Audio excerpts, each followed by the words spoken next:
지난주 금요일 뉴욕 증시 제롬 파월 연준 의장의 금리 인하 기대감을 높이는 발언을 내놓자 3대 지수가 일제히 큰 폭으로 상승했습니다. 다우 지수는 사상 최고치를 경신하기도 했는데요. 기대 이상의 매파적인 발언을 내놓을 수 있다는 예상과는 달리 잭슨홀 미팅에서 파월 의장은 비둘기파적인 연설이었다라는 해석이 나오고 있죠. 네, 그렇습니다. 왜 우리가 연준 파월 하는지 지난 금요일 시장 흐름이 보여줬습니다. 그간 트럼프 대통령의 압박에도 꿈쩍없는 듯하던 파월 의장. 결국 경제 지표를 확인한 후에 고용과 물가 사이의 균형이 변하고 있다는 식으로 발언을 했습니다. 네, 예상 밖의 이례적인 상황에 노동시장 악화 위험도 더욱 커졌고 또 실업률도 빠르게 상승할 수 있다는 우려를 내놓았습니다. 네, 이번 주에 발표될 7월 PC 물가 지표와 다음 달 FOMC 직전 발표될 8월 고용 보고서에 더욱 주목하게 되는 상황입니다. 네, 그래도 금리 인하 기대감이 다시 커지고 뉴욕 증시 3대 지수도 모두 상승한 만큼 국내 증시도 이런 기운을 받아서 좋은 흐름을 이어갈 수 있을지 좀 지켜보셔야 될 것 같습니다. 지금 보시고 계신 머니쇼는 SBS 비즈앱과 유튜브에서 실시간 시청이 가능하고요. 국내 주식 정보 받아보실 분들은 카카오톡 채널 머니랩 추가하시기 바랍니다. 또 모든 투자 판단의 책임은 투자자분들께 있다는 점 다시 한번 알려드립니다. 그럼 글로벌 증시 상황부터 정리해 볼까요? 최주연 아나운서 소식 전해주시죠. 주춤하던 시장에 파월 의장이 다시 날개를 달아줬습니다. 걱정했던 것과 다르게 파월 의장이 잭슨홀 회의에서 훨씬 비둘기파적인 발언을 내놨는데요. 고용 둔화에 대한 우려를 이유로 파월 의장이 9월 금리 인하 가능성의 문을 신중히 열어두자 투자자들은 일제히 위험자산 매수에 나섰습니다. 지난 금요일장 마감 사항 보면 다우 지수가 1.89% 뛰어 올랐고요. S&P 500 지수와 나스닥 지수도 각각 1.52%, 1.88% 급등 마감했습니다. 한동안 지지부진하던 시총 상위 종목들도 일제히 뛰어 올랐습니다. 엔비디아와 애플 너나 할 것 없이 올랐고요. 알파벳은 3%나 급등 마감했습니다. 애플이 아이폰 음성비서 시리를 업그레이드하기 위해서 구글의 AI 모델 제미나이 도입을 논의 중이라는 소식이 전해지면서 주가가 크게 오른 것으로 풀이됩니다. 시청 6위부터도 보면 테슬라 주가는 오랜만에 불기둥을 세웠습니다. 사실 테슬라에는 악재가 나왔었는데요. 미국 고속도로 교통안전국이 테슬라 차량 사고를 보고하는 방식에 대해서 조사하고 있다는 소식이 전해졌습니다. 하지만 그럼에도 불구하고 연준 의장이 금리 인하를 시사하면서 테슬라 주가는 6% 넘게 뛰어오르면서 M7 기업 중 가장 큰 상승폭을 기록했습니다. 또 그 밖에도 메타와 브로드컴이 2%가량 오르는 등 나머지 기업들도 모두 상승세를 보였습니다. 그러면 초미의 관심사였던 잭슨홀 미팅에서의 기조연설을 자세히 들여다보겠습니다. 파월 의장의 금리 인하 가능성의 문을 열어둔 배경에는 고용 둔화가 가장 크게 자리합니다. 그는 고용 시장이 안정적으로 보이지만 공급과 수요가 모두 뚜렷하게 둔화한 결과라면서 묘한 균형이라고 진단했는데요. 그러면서 고용에 대한 하방 위험이 커지고 있으며 이는 앞으로 대규모 해고로 빠르게 이어질 수 있다고 경고했습니다. 즉 물가보다도 고용 하방 리스크에 우려하고 있다는 점을 시사하면서 정책 금리가 여전히 제약적인 수준에 있는 것을 고려할 때 통화정책 조정을 할 수 있다고 밝혔습니다.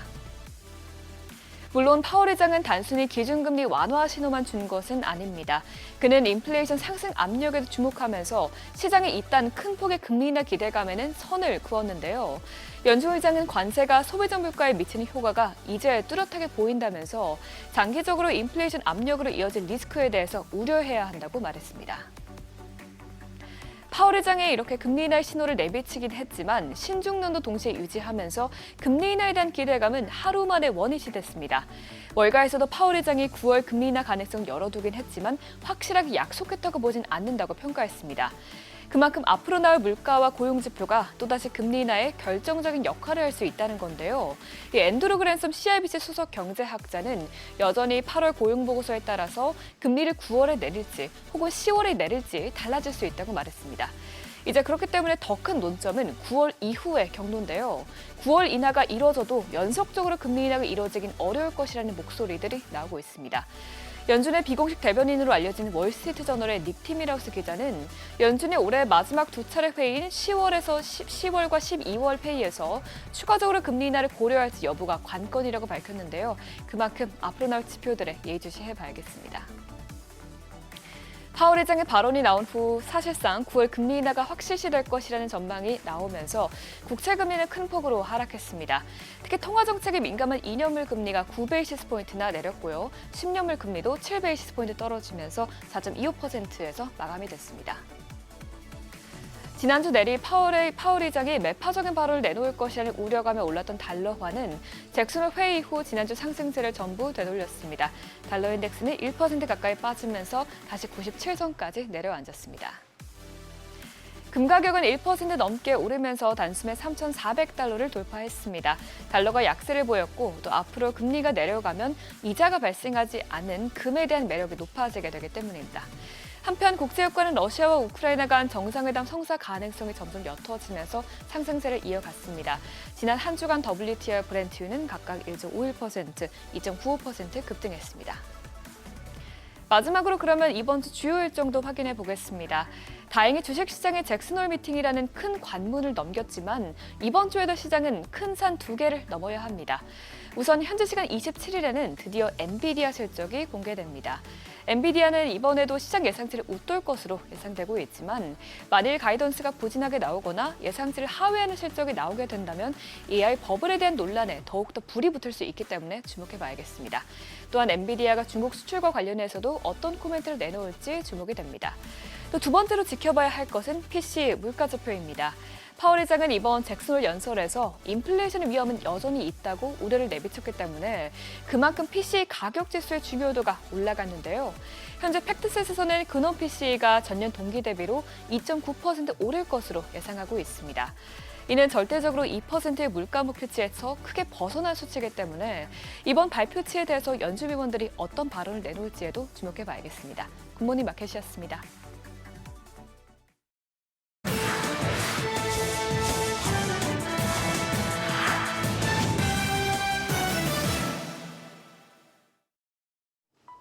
외신이 주목한 주요 이슈들 짚어보겠습니다.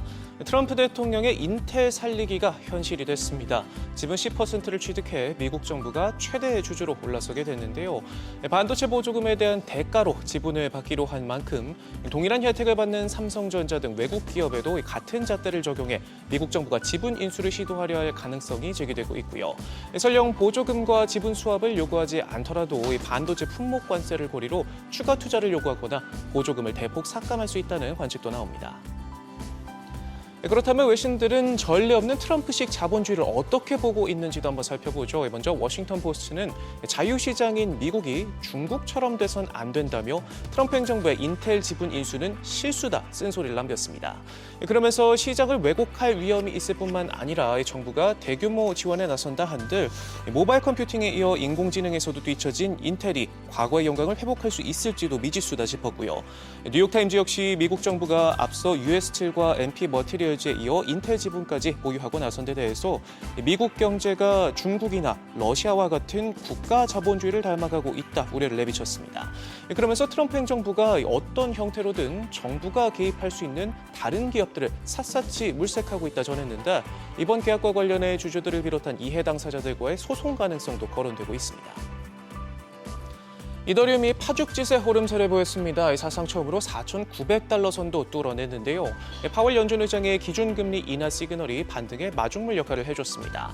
스테이블 코인이 주류로 떠오르면서 핵심 발행 인프라인 이더리움이 각광받는 모습인데 최근 미국 상장사들은 긴 호흡을 갖고 투자하는 이더리움 트레저리 전략에 나서면서 보유량은 불과 한 달여 만에 80만 개 넘게 늘기도 했고요.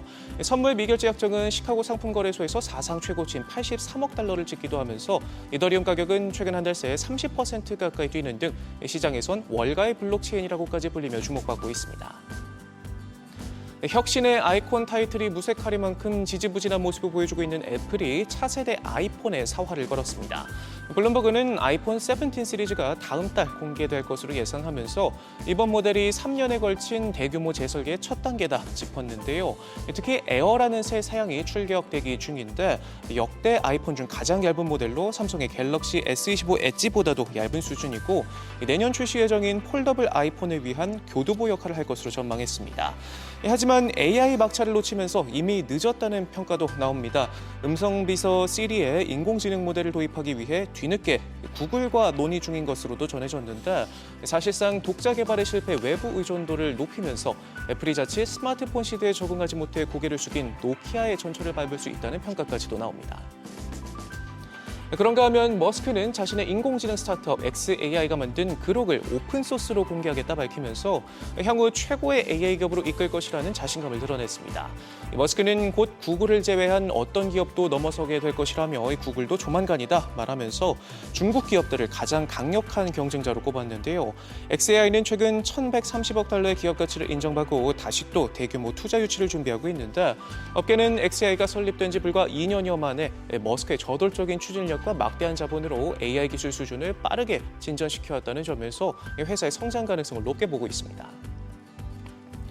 미국 로보택시 시장을 선점한 구글의 웨이모가 뉴욕 도심을 달릴 준비를 하고 있습니다. 뉴욕시에서 업계 최초로 자율주행차 테스트 기회를 얻었는데요. 맨해튼과 브루클린에서 8대의 차량을 투입해 다음 달 말까지 운행할 방침입니다.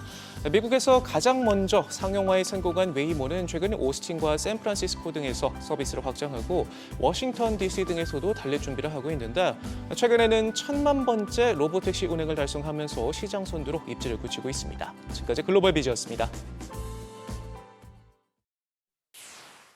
지난 금요일장에서 이슈가 있었던 업종 살펴보는 기업 이슈 시간입니다. 오늘 밤 드디어 한미 정상회담이 열립니다. 이를 지원하기 위해 외교통상수장과 주요 그룹의 총수들이 총출동한 가운데 원전 공기업 CEO들도 함께하면서 원전 협력이 정상회담의 최대 의제 중 하나로 부상했습니다.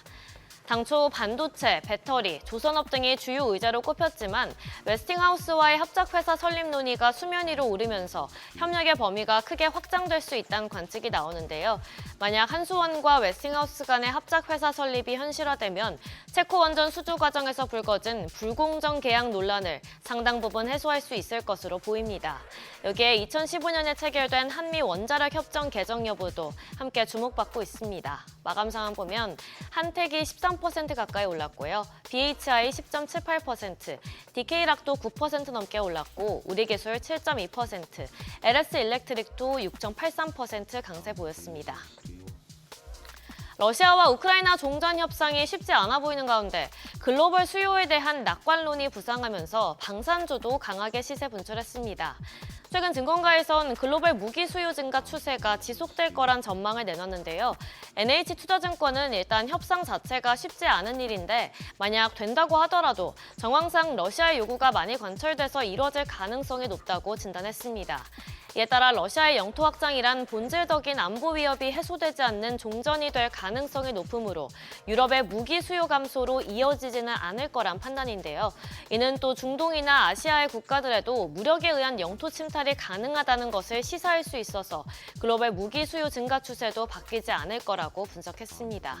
마감 상황 보면 삼양컴텍이 15% 가까이 시세 분출했고요. 센서뷰와 솔디펜스도 9% 넘게 올랐고 세트랙아이 8.32%, 대양전기공업도 7.85% 강세 보였습니다. MBC가 중국 1위 후난 미디어 그룹 산하 커머스 기업인 샤오망과 손을 잡았습니다. MBC의 인기 프로그램 아이돌 라디오의 중국 진출을 위한 다각적 협력을 추진하기로 합의하고 중국 현지 특별기획 프로그램 공동 제작에 나섰는데요. 이를 통해 중국 현지 팬과의 접점을 확대하고 양국 간 콘텐츠 유통 기반을 마련하는 데 중점을 둘 계획입니다. 이번 조치가 약 9년 동안 이어져 온 중국의 한한령을 완화하는 신호탄이 될지 주목되고 있는데요. 그러면서 미디어 관련주가 날아올랐습니다. 마감 상황 보면 IMBC가 24% 넘게 시세 분출했고요. 애니플러스 5.69%, YTN도 3.47% 올랐고 한국경제TV와 SBS 모두 2% 가까이 상승 마감했습니다. 3년 만에 방한한 빌 게이츠 게이츠재단 이사장의 광폭 행보가 주목받으면서 의료 AI주가 강세 이어나갔습니다. 특히 의료 분야를 강조했기 때문인데요. 세계 보건 예산의 축소로 저소득층이 심각한 타격을 입을 위기에 처하자 빌 게이츠가 세계 보건 대통령의 역할을 자임하고 나선 만큼 빌 게이츠는 AI와 백신 기술의 발달을 강조했는데요. 그러면서 관련주가 주목받은 것으로 풀이됩니다. 또한 게이츠재단과 만나 AI 협력을 논의한 노을의 주가도 급등했었는데 또 이런 가운데 시어스 테크놀로지가 국내 의료 AI 기업 중 최초로 흑자 전환에 성공했다는 소식이 전해지면서 관련주가 더 힘을 받은 것으로 풀이됩니다. 마감 상황 보면 호재에 있었던 시어스 테크놀로지 16% 넘게 올랐고요. 뷰노도 10.49% 뛰었고 스피어 6.59%, 노을 4.15%, 루닛도 3.6% 상승으로 마감했습니다. 지금까지 기업 이슈 전해드렸습니다.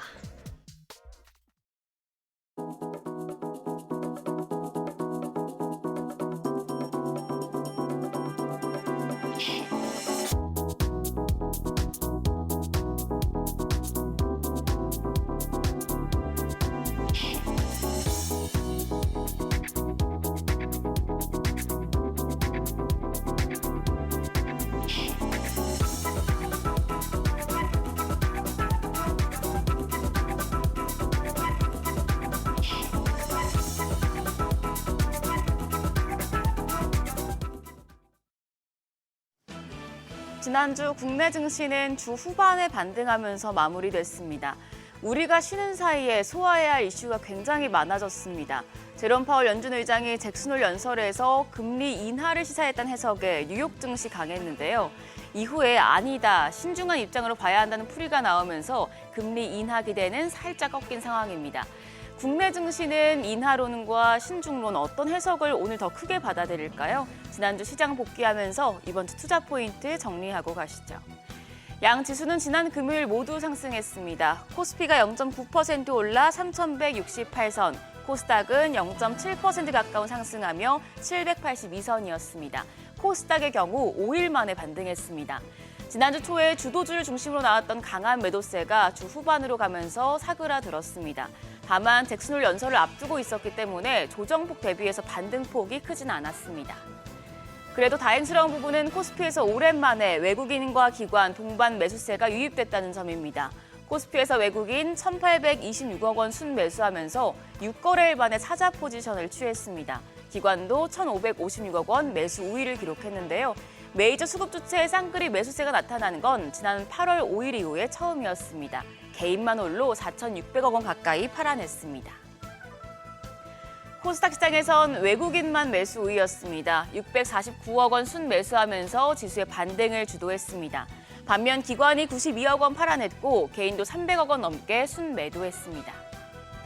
코스피 시가총액 상위 10개 종목 중 반도체와 조선, 방산 대표주들이 상승했습니다. SK하이닉스가 6거래일 만에 반등에 성공하면서 반도체 투톱 나란히 상승했고요. 가장 큰 폭으로 오른 것은 한화에어로스페이스였습니다. 러시아와 우크라이나 간 충돌이 이어지자 방산주가 다시 부각되면서 한화에어로스페이스 7% 가까이 뛰었습니다. 코스닥 시장에선 제약 바이오 대표주들이 대체로 강했습니다. 시총일이 알테오젠 4거래일 만에 반등했습니다. 4%대 오름세 기록했고요. 그밖에 파마리서치와 리가켄바이오, ABL바이오, 삼천당 제약 등이 강세였습니다. 반면 HLB는 하루 만에 다시 5% 넘게 조정받았습니다. 환율은 장중에 1,400원도 돌파했었지만 이내 하락 마감했습니다. 정규장 마감 시간 달러 기준 5원 20전 내려서 1,393원 20전에 거래를 마쳤습니다. 주간의 환율이 하락 마감한 건 지난 13일 이후 처음이었습니다. 1,400원이 고점이란 인식이 작용된 것으로 풀이가 되는데요. 이후에 제롬 파월 연준 의장이 잭슨홀 연설에서 금리 인하를 시사했다는 평가가 나오자 환율은 뚝 떨어졌습니다. 야간 거래에선 14원 90전 급락해서 1,383원대 마감했고 이후 NDF에서도 1,383원대를 유지했습니다. 오늘 외환시장 오랜만에 1,390원을 하회하면서 출발하겠습니다. 다만 파월 의장의 연설이 확실한 금리 인하 시그널이 아니었다는 평가도 나오고 있는 만큼 환율도 이 부분엔 영향을 받겠습니다. 반등하긴 했지만 최근에 조정을 거듭하며 다소 답답한 흐름이 전개되고 있는 국내 증시. 이번 주 여러 이슈들이 코스피에 막힌 혀를 뚫어줄 수 있을지 주목됩니다. 당장 오늘 한미 정상회담을 시작으로 내일 정부 국무회의에서 세제 개편안이 논의가 되고요. 목요일 한국은행 금융통화위원회도 예정돼 있습니다. 금요일엔 미국 기준금리 결정에 중요한 역할을 하는 7월 PCE 지수까지 발표됩니다. 지금 시장의 불확실성으로 작용하는 관세와 과세, 금리까지 이번 주에 흐름이 바뀔 수 있겠고요. 더불어서 목요일 새벽에 반도체 섹터에 중요한 엔비디아 실적이 발표됩니다. 이 실적이 어떻게 나오느냐에 따라서 SK 하이닉스 등 AI 반도체 관련주 크게 움직이겠고요. 오늘부터 시작되는 산업통상자원부 개최 에너지 슈퍼위크에 따라서 에너지 섹터 흐름도 눈여겨보시길 바랍니다. 또 오늘은 3D 프린팅 소재와 솔루션 전문 기업 그래피가 코스닥 시장에 상장합니다. 새내기주 주가 추이도 체크하시죠. 한편 전 거래일 시간외 거래에서는 전기차 관련주가 강했습니다. 정부가 내년 전기차 보조금을 300만 원에서 400만 원으로 인상하는 방안을 검토 중이란 소식에 관련주 상승세가 시간외 거래까지 이어졌습니다. 그럼 프리마켓 통해서 개장 분위기 가늠해 보겠습니다. 파월 연준 의장의 잭슨홀 연설이 뉴욕 증시에 굉장한 호재로 작용했었는데요. 그 이후에 신중론이 나오면서 패드워치에서 금리 인하 확률 조금 낮아졌지만 일단 국내 증시는 인하론을 더 강하게 받아들이는 모습입니다. 일단은 유가증권 시장 시총 5위권까지 모두 상승불 켰습니다. 프리마켓에서 삼성전자 0.84% 상승하며 거래가 7만 2천 원이고요. SK하이닉스가 1.79% 강세 25만 5,500원. LG에너지솔루션이 1.2% 오르며 거래가 37만 2천 원입니다. 삼성 바이오로직스도 0.68% 강세, 하나 에어로스페이스까지 추가적인 상승세 보여줍니다. 1.23% 오름세로 현재 거래가 90만 2천 원으로 집계되고 있습니다. 코스닥 시장도 보시죠. 역시 좋은 흐름 보여지고 있습니다. 알테오젠이 2.6% 강합니다. 거래가는 43만 3천 원. 에코프로비엠도 2.4% 오름세로 프리마켓에서는 13만 1,300원에 거래되고 있고요. 펩트론이 2%대 오름세 32만 1,000원입니다. 에코프로 역시 2.2% 강세로 거래가 5만 4,800원. 파마리서치도 0.14% 상승세 기록하고 있습니다. 거래가 70만 1,000원으로 집계됩니다. 자, 굵직한 이슈가 많은 한 주입니다. 오늘 국내 증시 반등세 이어갈 수 있을지 출발 상황 자세하게 지켜보시죠. 지금까지 어제장 오늘장이었습니다.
네, 현재 시각 8시 23분 지나갑니다. 지금 보시고 계신 머니쇼는 SBS BJ과 유튜브에서 실시간 시청이 가능합니다. 또 다양한 주식 정보 원하시는 분들은요, 카카오톡 채널에서 머니를 검색하셔서 친구 추가하시면 됩니다.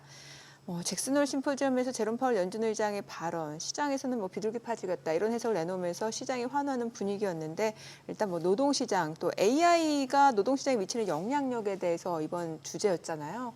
이런 부분에서도 어떤 얘기들이 나왔는지도 좀 추후에는 좀 꼼꼼하게 좀 체크해 보시는 것도 좋을 것 같다는 생각이 드네요. 예, 그래요. 어쨌거나 네. 잭슨홀은 잭슨홀이었습니다. 네. 이게 꼭 시장이 한 번씩 최근 들어서는 거의 매년 시장이 주목하는 만큼 또 이렇게 모멘텀으로 작용했습니다만 글쎄요, 이따가 이충강 대표님의 또 분석과 시황을 들어봐야겠지만 저는 딱 아침에 토요일 날 아침에 확인하면서 이렇게 네. 장중 흐름, 특히 잭슨홀 연설 전후에 그걸 보면서 느낀 거는 이거는 그냥 혹시나 파월이 매파적일 수 있다 쪽에 베팅했던 포지션들이 네. 아니구나 하고 그냥 백기투항하면서 예, 기계들이 그냥 후다닥 네. 쇼커버링 나오고 달러 쪽에서도 달러 롱 잡았던 선수도 집어 던지고 채권 쪽에서도 그러면 금리 내리는 쪽으로 베팅 다시 이제 포지션 정리 이게 워낙 빛의 속도로 이루어지다 보니까 그렇게 나왔는데 문제는 요 지속성 같습니다. 네. 네. 시장에서 이 부분에 대해서 또 지속적으로 좀 상승 동력으로 이어질 수 있는지 여부라는 거죠. 그렇죠. 예. 예. 뭐 왔다 갔다 페드워치의 그 금리 인하 확률도 9월 금리 인하 확률도 뭐 지난 3일 사이에 맞아요. 굉장히 왔다 갔다 하는 거 보면 시장이 네. 일단은 파월을 비둘기파적인 도비시하게 받아들였습니다만 뭐 시장도 이렇게 조금 고민스러운 위치에 와 있다는 거죠. 네, 오늘 함께 해주실 분 모셔보겠습니다. 레그넘 투자자문의 이춘광 대표님 함께합니다. 어서 오세요. 어서 오세요. 안녕하십니까. 네, 이 대표님. 예, 지금 제가 헛소리를 한 겁니까? 그럴 듯한 얘기를 한 겁니까? 금요일 날 미국 장세. 절대 립서비스 아니고 저도 소장님하고 좀 비슷한 생각을 하고 있습니다. 약간 시장을 이렇게 그 올라가려고 하는 응집력이 좀 느껴지긴 했는데 네. 그거에 이제 시장이 조금 그러니까 실제 제가 봤던 그 잭슨홀 심포지엄 스테이트먼은 그렇게 비둘기파적은 아니었다고 판단해요. 글쎄요. 예. 그게 논란이 있어요. 예. 하여튼 그날 뭐 시장은 올라줬으니까 저희 포트폴리오도 훨씬 많이 오르고 기분은 좋은데 소폭의 되돌림은 좀 있지 않을까 하는 생각이 들고 말씀이 나오는 김에 9월달 금리 인하 가능성 여전히 저는 동결 가능성이 조금씩 높아지는 그래요? 길로 간다고 보고 있습니다. 왜냐하면, 남은 기간 동안에 네. FOMC 전에 네, 왜냐하면 이제 8월, 9월 건 이제 두 회차가 남았잖아요. 예. 뭐 PC건 지표들 예. 발표가. 그때 분명히 물가는 저는 분명히 물가가 조금씩은 이제 반영이 될 것 같다는 생각이 듭니다. 네. 지지난주 발표된 것부터 소폭 이제 반영이 됐다고 생각하는데 그래서 9월 정도가 그 물가라든가 예를 들면 피크가 되는 시기가 아닌가 싶은데 그 물가가 이렇게 되튀는 상황인데도 불구하고 금리를 인하시킨다. 네. 저의 합리적인 저의 판단으로는 동결 가능성이 좀 더 높아지는 게 아닌가. 물론 이번에 잭슨홀타운 심포지엄이든 결론적으로 보면 25bp 인하는 할 것 같다는 생각이 네. 들긴 하지만 예. 그래도 굳이 가능성으로 따지자면 동결 가능성이 한 20%, 30%에서 한 30%, 40% 정도로 좀 높아졌다. 조금씩 올라지는 그럼 이제 그런 분위기들이 방금 소장님 좋은 지적해 주신 것처럼 시장 금리라든가 뭐 이런 것들 또 거기에 주가라든가 이런 것들도 들쑥날쑥하는 이런 시장 그리고 한 2주 전부터 저는 조정 장세에 진입했다고 생각하고 있습니다. 지금 다행히 지난주 목요일까지는 사실 조정 장세처럼 이렇게 들쑥날쑥하는 장이었거든요. 네. 네. 그러다가 월요일 금요일 날 잭슨홀타운 그거 한 방에 그냥 다 회복을 해버렸지만 그랬죠. 여전히 조정 장세는 아직 끝나지 않았다. 그러니까 우리가 꼭 조정 장세라고 하면 막 모든 업종이 다 막 크래시가 오고 빠져야만 조정은 아니지 않습니까? 오르는 아이들 오르고 들쭉날쭉하는 이런 것도 일종의 조정 패턴이라고 볼 때 그 조정장이 아직 끝나지는 않았다 하는 생각을 하고 있죠. 예. 그럼 대표님은 그렇게 비둘기파적은 아니었다라고 보신다고 네. 하셨으니까 네. 사실 시장에서는 또 어떻게 보면 좀 보고 싶은 것만 봤던 것 같기도 그렇죠. 해요. 그러니까 금리 인하 가능성은 열어뒀지만 공격적이고 빠른 금리 인하는 배제한다. 네. 이것도 사실 만약에 뒷부분을 본다라고 하면은 이거는 비둘기파다고 볼 수가 없는 거고. 그렇죠. 예. 예를 들면 그 통화 정책 프레임워크를 이번에 이제 5년 만에 개정을 한 거잖아요. 네.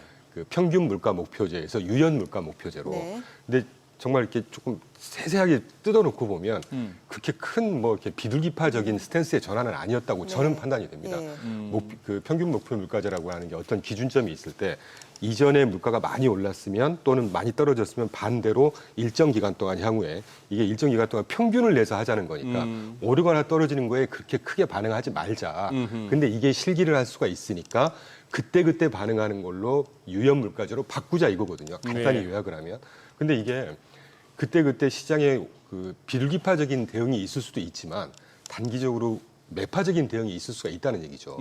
그래서 저의 딱 헌치로는 앞으로 이 FOMC 어떤 의사결정 때문에 이 모르겠습니다. 정량화할 수는 없지만 시장의 변동성은 조금 더 늘어나는 그런 상황들이 연출되지 않을까. 왜냐하면 변동성은 더 커진다. 예, 일정 기간 동안 우리 볼 거야 이렇게 하는 거 하고 뭐 시장이 안 좋아졌으니까 내렸다 올렸다 금리를 네. 이렇게 그때그때 신속하게 대응하자는 건데 예. 그게 꼭 플러스인 효과만 있을까 하는 느낌은 좀 들더라고요.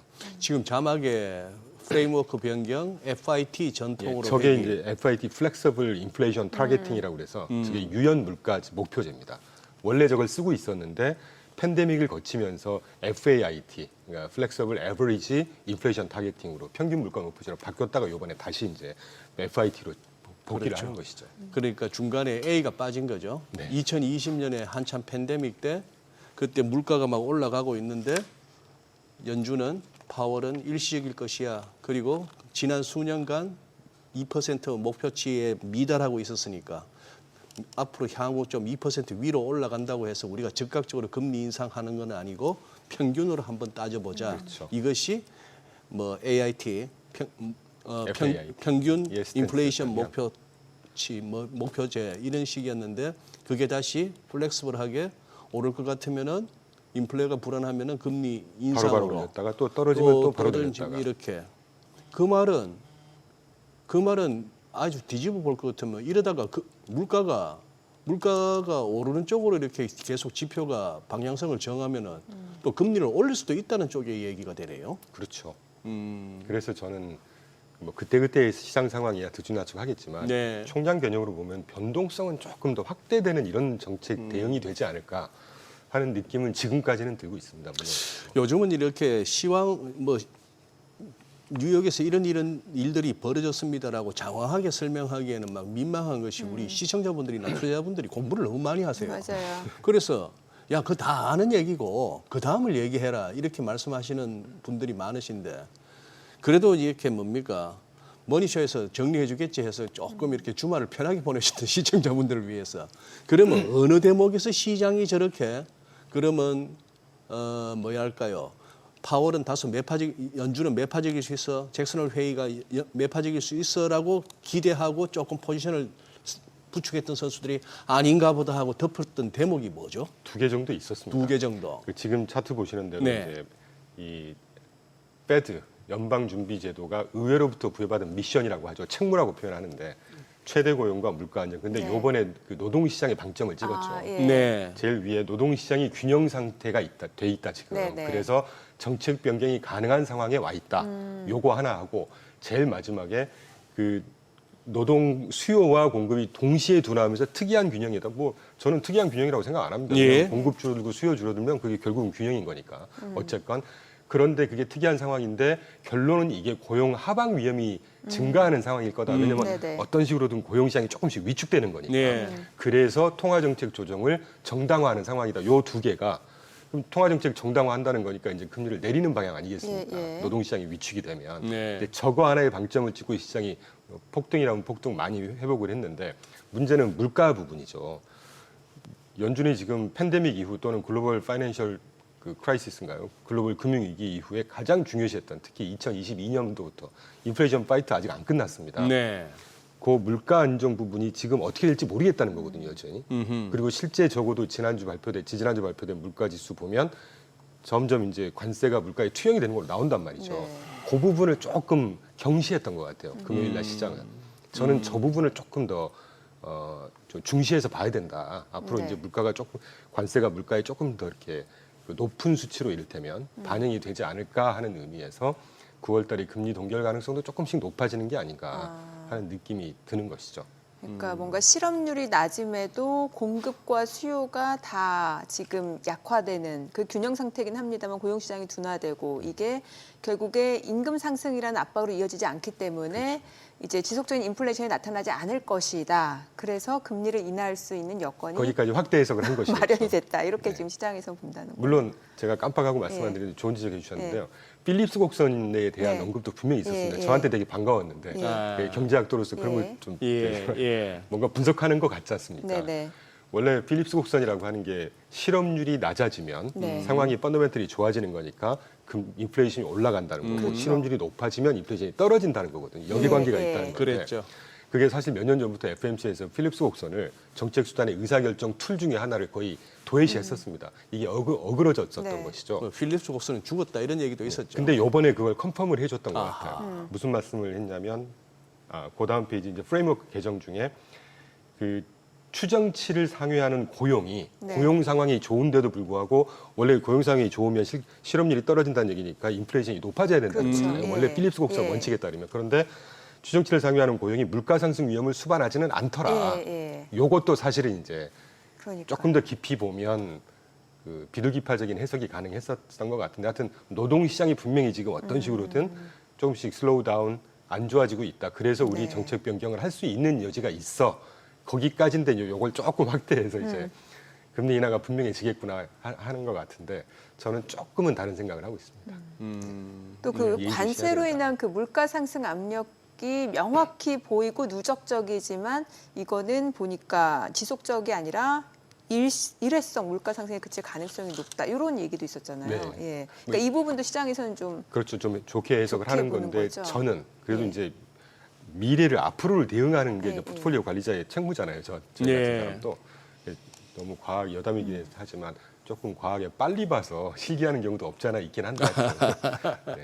그래서 이번에는 그 인플레이션 문제 분명히 투영이 되기 시작했다. 네. 그리고 누적이 될 거다. 네. 근데 이게 시기적으로나 강도가 얼마가 될지는 두고 봐야 된다. 요 멘트였거든요. 네. 그러니까 물가 관련해서는 그렇게 비둘기파적은 아니었다고 아. 판단이 됩니다. 예. 이런저런 저 에피소드들이 들리는 가운데에 그 대목이 좀 짠하더라고요. 어떤 거요? 아, 저 제일 마지막에 아니 저 파월 의장이 연설하겠다고 올라왔다가 한참 동안 말을 안 하고 이렇게 있었답니다. 뭐 좀 그랬다가 결국은 한 10여 초 그랬다나. 근데 제일 앞에 앉아 있던 그 크리스틴 라가르드 22 총재가 일어나 가지고 박수를 치기 시작했더니만 그 모든 그 참석자들이 일어나서 기립박수를 보냈다는 거예요. 네. 그 한번 저 파월 의장이 그거 했던가 봐. 나 요새 저 핍박받는 거 아시죠? 여기 있는 사람들은 저하고 다 동료 의식이 있죠. 네, 동업자 의식이 있죠. 나 좀 우쭈쭈 위로 좀 해주세요 했던 게 라그르드한테 통했던 것 같아요. 저도 시간으로 봤으니까 녹화 방송을 봤습니다만 좀 찡하더라고요. 근데 좀 전에 그 제롬 파월 연준 의장하고 소장님하고 잡힌 화면이 약간 싱크로율이 좀 싱크로율이 네, 어떤 그 착장도 그렇고 그래요? 이제 헤어 컬러도 비슷하고 저도 울화가 많습니다. 뭐 와, 이런저런 울화. 울화가 파월만큼이나 열심히 하고 있는데 악플 많죠. 뭐 조금 실수하면 옆에 짝꿍이 막 아니 지금 혼내죠. 딱 이 화면이요. 이 화면. 예. 네. 그러네. 비슷해요. 비슷하네요. 예, 이렇게 톤이 비슷해요. 예, 그래도 그럼 내가 이 와중에 파월급으로 잠시나마. 아니 근데 주말에 그렇게 엄청나게 급반등이 나왔음에도 불구하고 뉴욕 3대 지수 가운데 주간으로 봤을 때 나스닥만 마이너스예요. 이 기술주가 최근 들어서 고전은 하고 있는 것 같습니다. 한번 업종별로 한번 체크해 주세요. 네. 사실은 달러 기준으로 보면 나스닥이 0.27 소폭 플러스긴 했습니다. 이제 환율을 감안하니까 환이 빠져가지고 이제 그런 당일날 거예요? 환이 1.5%가 빠졌거든요. 1,400원 가까이 갔다가 예. 1,380원대로 확 떨어져 버렸습니다. 음. 그래서 아마 마이너스로 보신 것 같다는 말씀을 좀 드리고 지난주에 뭐 저 자랑하는 건 조금 너무 그렇지만 제가 계속 지금 추천을 드리고 강조하고 있는 업종이 부동산 중소형 뭐 금융주 뭐 이런 쪽이란 말이죠. 근데 지난주에 목요일까지는 다들 그냥 조금 소폭 마이너스였습니다. 조정장이다 보니까. 근데 금요일 날 하루 때문에 다 올랐는데 보시면 S&P 500이 2.56% 한 주에 달러 기준입니다. 이거는 네. 원화 감안하면은 좀 줄어들겠죠. 그런데 S&P 500의 이퀄 웨이트 EQW 모든 종목을 n분의 1 딱 해서 봤을 때 EQW가 중소형까지 포함한 게 한 2% 가까이 같이 올랐고, 그러니까 전반적으로 다 올랐다는 것이죠. 예. 특히 지난주 금요일 날 그 좀 특징적이었던 거는 이제 금리가 인하되고 하겠다 그러면 금리에 가장 탄력을 받는 게 어떤 업종일 거냐? 중소형, 부동산.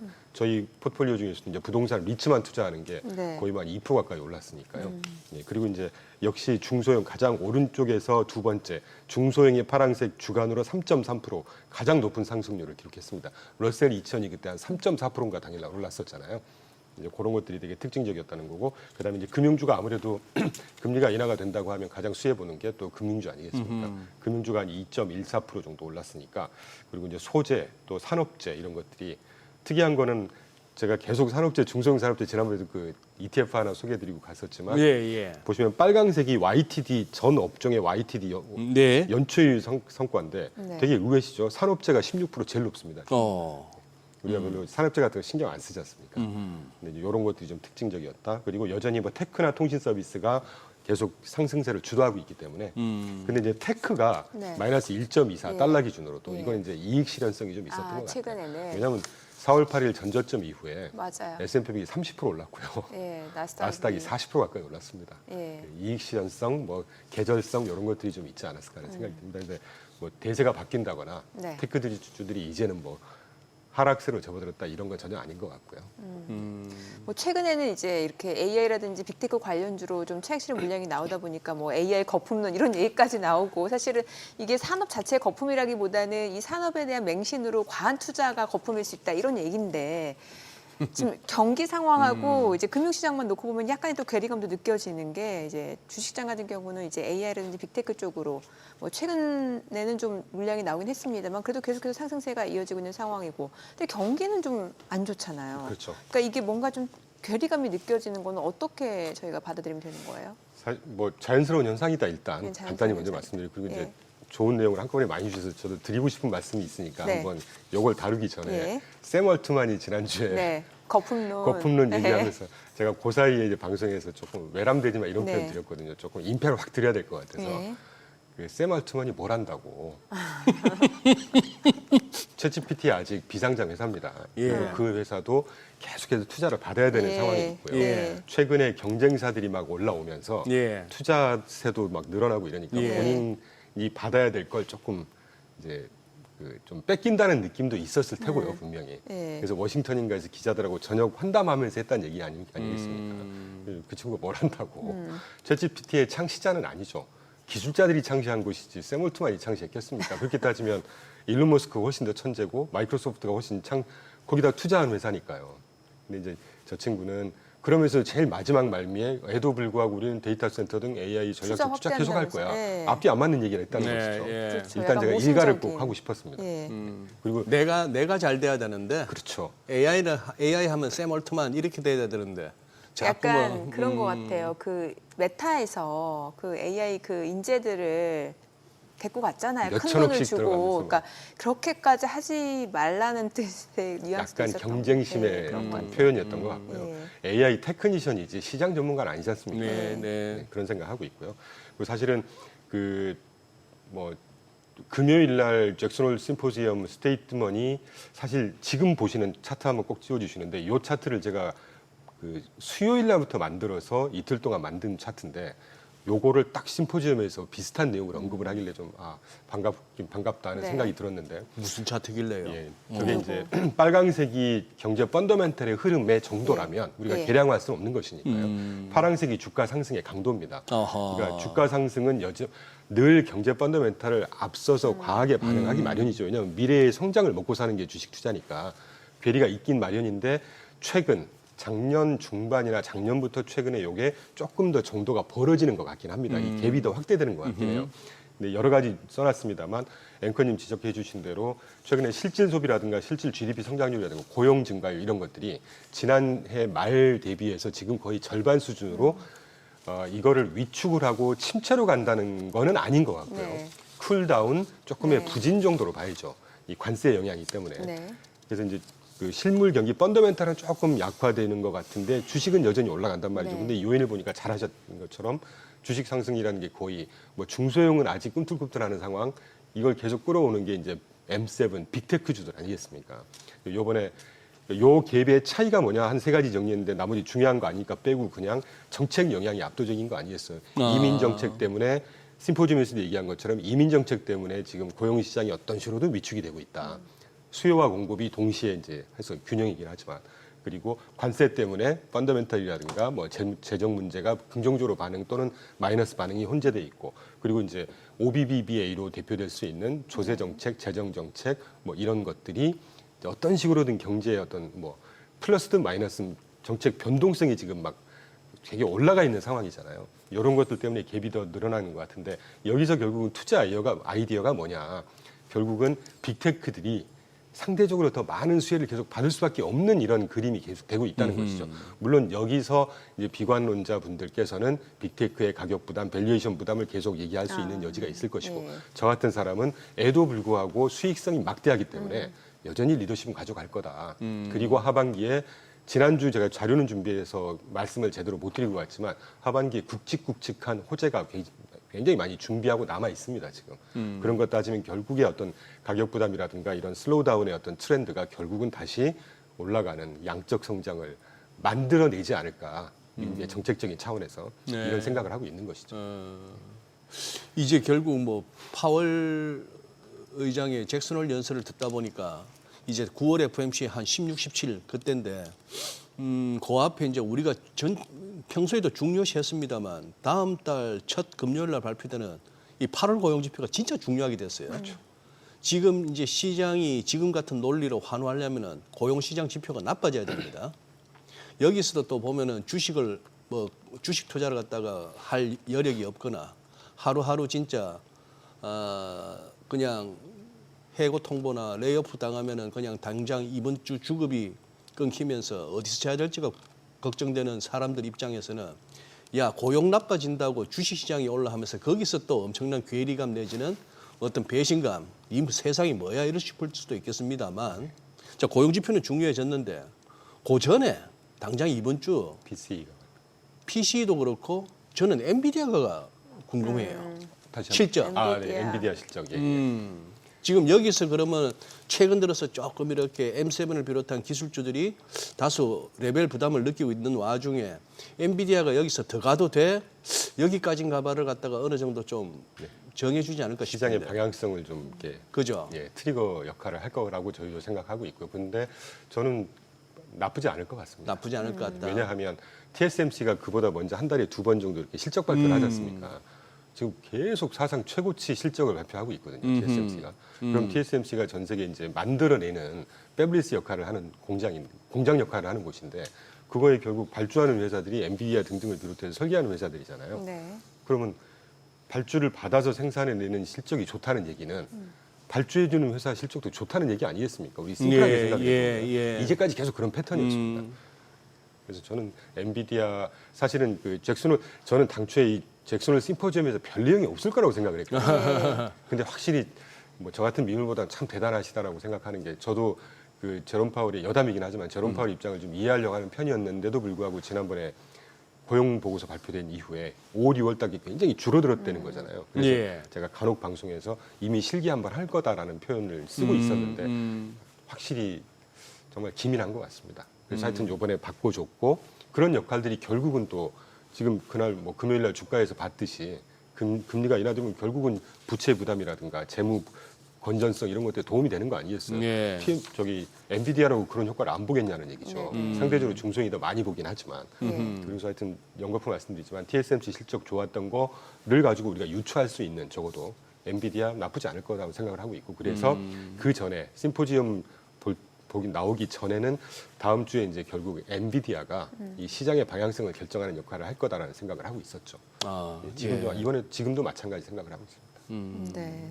그런데 지금 우리 이 대표님 가져오신 자료 차트 중에 두 개가 좀 엇갈리네요. 하나는 보니까 모기지 연체율하고 하이힐드 스프레드 이런 거는 보니까 뭐 주식하면서 별 걱정 안 해도 될 것 같은데 그 다음에 이거 계절성 이 9월 달이 별로 과거에 역사적으로 안 좋았다. 이 그림을 보니까 또 살짝 걱정도 되고. 그러게 말입니다. 네. 사실은 저는 이제 계절성 이런 걸 그렇게 맹신하는 편은 아닌데요. 상황마다 다 틀린 거니까. 네네. 제가 사실은 이거를 그린 게 뭔가 안 좋은 느낌을 전달드리려고 갖고 온 게 아니라 늘 변동성은 있게 마련이죠. 22년은 인플레이션 파이트였으니까 그냥 빼고 23년과 24년 보라색, 파란색이 각각의 한 해 S&P 500 상승률이고요. 빨강색이 지금 현재까지 지난주 금요일 현재까지 S&P 500의 올해 상승률입니다.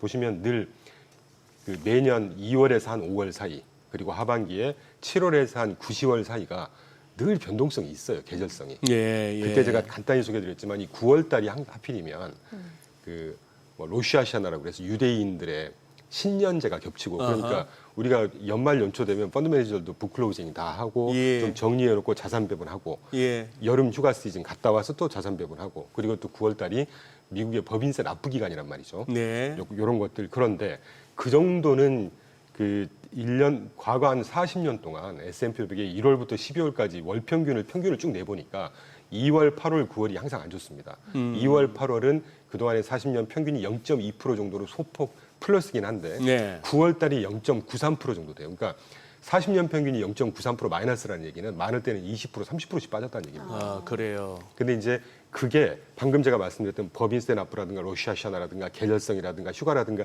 이것 때문은 아닌 것 같고요. 하필이면 9월 달이 굉장히 큰 크래쉬가 겹쳐 있습니다.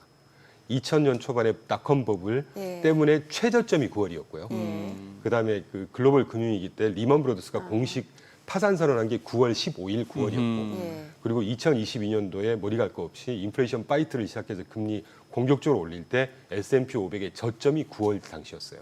그때 911 그 911 9.11 사태도 9월이었고. 그러니까 예. 이런 것들이 한꺼번에 막 당일날 20, 30%씩 빠지는 예. 이런 것들이 겹쳐서 9월이 안 좋았던 것이지. 저는 그래서 요번에는 사실 저는 그런 이슈들이 아니라 계절성이라기보다는 9월 달에 물가가 CPI든 PCE든 PPI든 이런 것들이 숫자가 이렇게 좀 되튀겨 나올 것 같아요. 지지난주 계속 우리가 언급하고 있지만 지금 네. 관세 영향이 투영이 되기 시작했지 않습니까? 예. 그럼 그 피크가 한 9월이 되지 않을까 싶습니다. 네. 이런 것 때문에 좀 조정을 하겠지만 이 계절성과 더불어서 늘 그러고 나서 다시 다 회복하고 올라가지 않습니까? 그게 시장의 자생력뿐만이 아니고 어떤 정책적인 지원이라든가 민간 부분의 어떤 경쟁력이라든가 이런 것들을 믿는다고 하면 이번 9월, 8월의 조정은 저가 매수의 기회다. 결국 그 말씀을 드리려고 그 말씀. 네. 자, 지금 시각 8시 51분 향해 갑니다. 오늘 양시장 호가 상황 좀 체크해 보도록 하겠습니다. 먼저 코스피 예상 체결지수부터 확인해 볼게요. 오늘 코스피 0.8% 상승 예상되고요. 지금 호가에서는 3,195, 코스닥도 0.8% 오름세가 예상됩니다. 789포인트로 집계가 되고 있고요. 시가총액 상위 종목 예상가 보겠습니다. 삼성전자 오늘 0.8% 상승 예상됩니다. 예상 체결가 72,000원. SK하이닉스가 2% 강세가 예상되고요. 지금 예상가 254,500원. LG에너지솔루션, 삼성바이오로직스 모두 상승 출발 예상됩니다. 각각 호가는 37만 1,000원, 103만 9천 원이고요. 삼성전자 우선주도 상승 출발 예상되고요. 현대차입니다. 0.6% 오름세가 예상되고요. 호가는 22만 1,500원. 한화 에어로스페이스도 0.9% 상승이 예상됩니다. 예상가 89만 9천 원. HD 현대중공업 49만 1,500원으로 집계가 되고 있고요. 1.7% 강세가 예상됩니다. KB금융 10만 9,700원 역시 1%대 상승 예상되고요. 부산 에너빌리티가 2% 오름세가 예상됩니다. 지금 예상가는 6만 3,700원으로 나타나고 있습니다. 코스닥 시가총액 상위 종목 예상가도 보도록 하겠습니다. 알테오젠 오늘 2.8% 강세가 예상됩니다. 지난주 금요일에 4% 반등을 보여줬었는데 오늘 추가적으로 상승세가 이어질 걸로 보여집니다. 호가는 43만 4천 원. 에코프로비엠, 에코프로 역시 2%에서 3% 강세가 예상됩니다. 각각 호가 13만 1,300원, 5만 5,500원. 펩트론도 3.6% 상승 예상되고요. 호가는 32만 6천 원. 이 가운데 파마리서치가 소폭 하락 예상되고 있습니다. 그리고 삼천당제약이 0.6% 상승 예상되고 있습니다. 지금 호가는 17만 5,700원. 이 가운데 ABL바이오, 리가캠바이오가 4% 강세가 예상되네요. 각각 예상가 8만 5,600원, 14만 6,600원이고요. 레인보로보틱스도 2% 상승 예상되고 HLB 보합 예상되고 있습니다. 자, 이제 개장까지 7분여 가량 남았는데요. 자, 오늘 양시장 지금 강세가 예상되고 있는 상황이고 특히 뭐 제약바이오 쪽도 오름세가 예상되고 사실 뭐 제약바이오는 전통적으로 좀 금리나 기대감이 나오면은 좀 오르는 섹터기도 한데 예. 글쎄, 오늘 그러니까요. 시장 흐름이 좋아 보이네요. 호가 예. 분위기는. 뭐 당연히 오늘 하루 정도는 그래도 좋은 게 당연한데 보면서 참 그간 게 아까 우리 장현재 캐스터가 소개했던 넥스트레이드 이제 개장 네. 전에 그쪽 흐름은 이거보다는 더 좋아야 되는 흐름이었거든요. 근데 요거는 지금 현재 동시효과 봐서는 그거보다는 좀 못하고 네. 또 금요일 날 야간 선물 상승폭에도 못 미치고 예. 그런 상황이라서 일단 금요일에 환호했다가 지금은 이제 미국장 지수 선물 흐름도 보고 약간은 이제 파월이 금리 내린데 9월에 했던 거기에서 조금 따져볼 건 따져봐야 되는 거 아니냐 하는 쪽으로 시장은 이제 살짝 이제 스탠스가 좀 차분해진 것 같은 그런 느낌인데 이것도 모르겠습니다. 한번 뚜껑 열어봐야 되겠네요. 그래도 네. 3,200원 넘어서고 나서 그다음 고민해야 되는 거 아닌가 싶은데. 일단 네. 기술적으로 보더라도. 그죠? 예. 예. 예, 앞서 그래도 모기지연체율 그 네, 그것도 하이드 한번 스프레드 설명해 그것도 주셔야겠네요. 좀 말씀해 예. 주세요. 그 우리가 이제 가계 재정 건전성, 예. 소비를 지지할 수 있는 가장 끝단의 중요한 네. 지표. 잘 보자. 제가 사실 이 지표는 그 투자자 교육을 할 때 좀 쓰는 지표인데요. 네. 그 우리나라도 마찬가지지만 미국 가계 그 가계가 총 뭐 20조 달러인가의 부채를 갖고 있다고 합니다. 부채. 네. 그 중에 66%가 모기지 부채라고 하거든요. 우리나라도 마찬가지죠. 금액이 이해가 크니까. 되는 비율이네요. 그 예. 66조가 불안하냐 마냐 이게 사실은 작년 재작년도에 그 금리가 이제 고금리로 뛰니까 이것 때문에 이자 부담이 많아지지 않을까. 우리나라도 마찬가지지 않습니까? 네. 그런 비관론자들이 되게 많았는데 그거는 제가 외람되지만 모르고 하는 소리였어요. 왜냐하면 미국의 그 모기지 금리는 고정금리입니다. 다. 거의 95%가 고정금리, 예. 우리나라처럼 변동금리 아닙니다. 예. 그래서 낮을 때 뭐 평균 2, 3% 정도로 조달해놨던 그 금리로 계속 유지를 하고 있다는 측면에서 문제가 안 된다고 보고. 근데 중요한 건 이 고금리 때문에 이제 모기지가 부도율이 높아질 거고 뭔가 2008년도에 막 이런 위기가 있었으니까. 그런데 부도율보다 먼저 오는 게 연체율이잖아요. 모기지 연체율을 보시면 역대급으로 가장 낮아요. 지금 1.8%보다 낮습니다. 연체율이. 예. 그러니까 굉장히 그 가계 건전성이 아직 받쳐주고 있다는 얘기고 그러네요. 여기에 연계된 뭐 소매 판매라든가 이런 소비 지표가 조금 더 관세 때문에 상반기에 좀 위축은 되긴 했지만 이 소비세가 여전히 살아있다라고 저는 좋게 해석을 하고 있다는 측면에서 꼭 가져왔고 그리고 이제 기업 부문 한번 보자는 거죠. 네네. 좋은 기업, 뭐 중견 기업 볼 필요 없지 않습니까? 다 워낙 좋으니까. 근데 제일 불안한 게 뭔가 시장이 안 좋고 불안하고 이러면 이 중소기업들보다 더 안 좋은 하이힐드 기업들이 가장 문제가 되는 것이죠. 네. 재정 건전성도 안 좋고 재무 조달도 힘든 그 기업들의 재무 조달을 할 때 얼마나 큰 부담, 금리를 높게 요구하느냐가 하이힐드 스프레드지 않습니까? 네. 빨간색이죠. 네, 하이힐드 스프레드도 지금 예. 가장 낮은 수준입니다. 네. 역대급으로 보시면 그 어떤 위기가 있었을 때 보면 그 음영 처리해 놓은 부분이 경기 침체라고 표현한 건데 프레드에서 팡 튀네요. 네네. 많을 때는 뭐 한 10% 막 20%씩 뛰거든요. 거기에 비하면 지금 3%가 안 됩니다. 예. 그러니까 기업들의 어떤 재정 건전성이라든가 가계의 재정 건전성 아주 정말 그 풀뿌리의 어떤 지표들도 굉장히 안정돼 있다라는 말씀을 꼭 한번 강조를 드리고 싶었고 지난주는 조금 우리가 최근에 이제 이 그 관세나 막 이런 것들 때문에 잘 망각을 안 하고 넘어가는데 지난주에 굉장히 중요했던 지표 제가 또 항상 보는 게 주택 관련 지표가 굉장히 중요해요. 아, 예. 저는 그렇게 생각합니다. 예. 왜냐하면 어떤 나라든지 이 건설 경기나 주택 예. 이쪽이 경제 GDP의 파급 효과가 한 40%에 육박한다고 그러거든요. 근데 주택시장 NAHB 주택시장 지수 이거는 이제 주택시장의 어떤 ISM PMI 같은 역할을 네. 하니까 펀더멘털을 보여주진 않는다고 하지만 그래도 30년물 모기지 금리가 연초에 지금 7% 수준이었습니다. 네. 작년 말에. 그런데 예. 지금 6.58%로 슬금슬금 떨어지고 있거든요. 어허.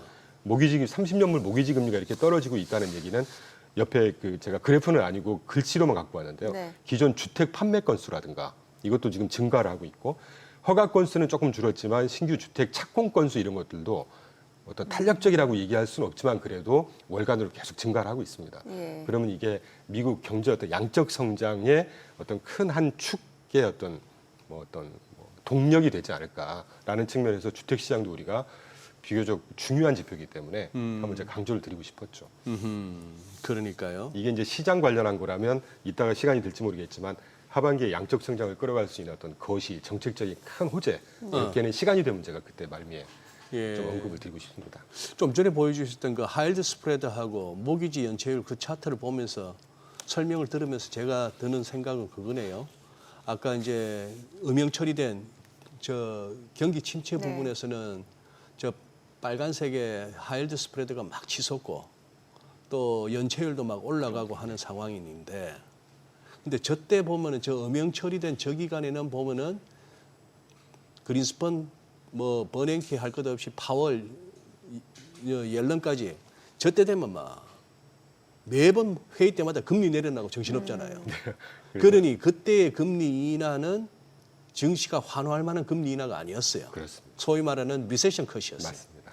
근데 지금 보여주신 저 데이터대로라면 지금의 금리 인하는 증시로서는 컷이죠. 인슈런스 컷 그리고 뭐랄까 이제 조금 힘 떨어지고 가는데 거기다가 박하스 한 병 주는 거네. 맞습니다. 예, 결국 저도 그 메시지를 전달드리고 싶었습니다. 예 그러네요. 예. 그래서 아이씨, 하반기에 미국은 걱정 없는데 우리가 걱정이다.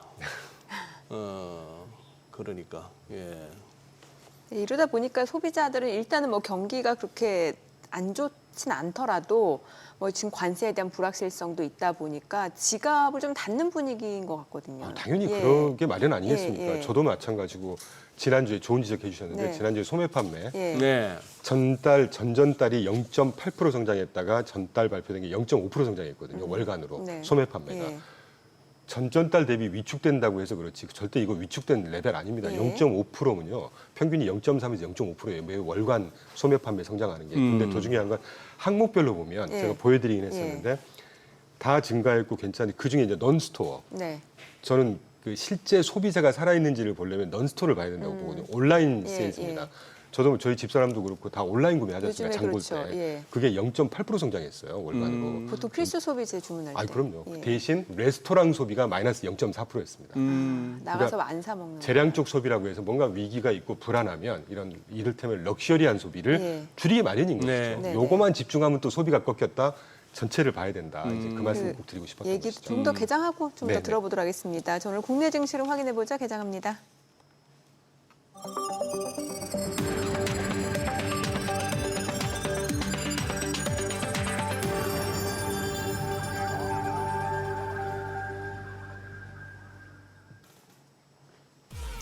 네, 8월 25일 월요일 국내 증시 개장했습니다. 이제 잭슨홀 심포지엄에서 제롬 파월 연준 의장의 발언과 관련해서 시장에서는 일단 비둘기파적인 해석이다라는 부분인 것 같습니다. 좀 환호하는 분위기였고 다우 지수가 사상 최고치를 기록한 상황입니다. 자, 이 가운데 이제 우리나라에서는 이재명 대통령하고 이제 트럼프 대통령 이제 한미 정상회담 여기서 관세와 관련된 협상이 있게 되는데 자, 어떤 얘기들이 나올지도 좀 추이를 보셔야 될 것 같고 이번 주 엔비디아라든지 또 PC 이런 지표 발표까지 예정되어 있기 때문에 좀 챙겨봐야 될 소식들이 많은 가운데 오늘 양시장은 상승 출발입니다. 코스피가 0.8% 올라갑니다. 3,195, 코스닥이 1.2% 올라갑니다. 792포인트입니다. 양시장 상승 출발이고요. 시가총액 상위 종목 시초가 보겠습니다. 삼성전자 지금 보합이고 SK하이닉스가 1.7% 상승합니다. 25만 5천 원. 그리고 LG에너지솔루션이 1.9% 상승합니다. 37만 4,500원. 삼성바이오로직스도 상승합니다. 103만 7천 원. 삼성전자 우선주도 오름세고요. 현대차가 0.2% 상승합니다. 그리고 하나 에어로스페이스가 0.9% 올라갑니다. 89만 9천 원. HD현대중공업, KB금융 모두 1% 이상 상승 중이고요. 기아는 보합 흐름 이어집니다. 코스닥 시가총액 상위 종목 시초가도 보겠습니다.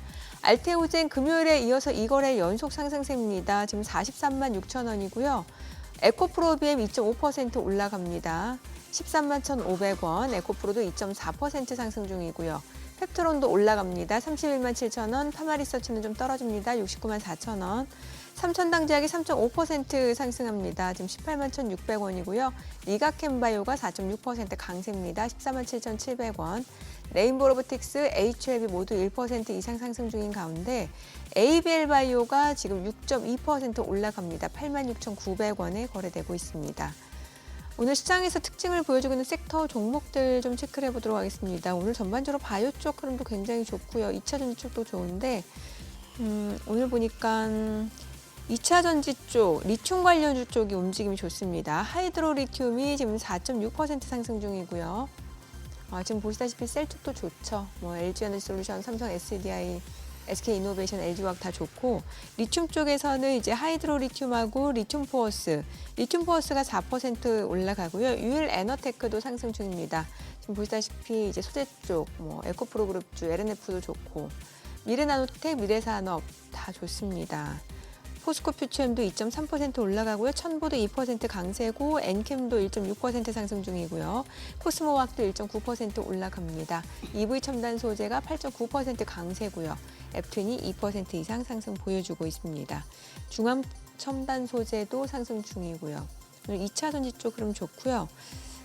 그 밖에는 글쎄요. 지금 보게 되면은 전력 쪽도 좋네요. 한전산업이 6.5% 올라가고요. LS 일렉트릭도 2.3% 상승 중입니다. 한국전력도 상승 중이고 HD현대 일렉트릭도 1% 올라가면서 49만 5천 원이고요. 일진전기, 효성중공업 모두 상승 흐름 보여주고 있습니다. PNC테크 그리고 GNC에너지, 세명전기 다 올라가고요. LS도 상승 중이고요. 비츠로테크도 4.2% 올라갑니다. 오늘 전력설비 좋고 히토류 관련주가 움직임이 좀 나타납니다. 지금 그린 리소스가 19% 급등합니다. 11,980원.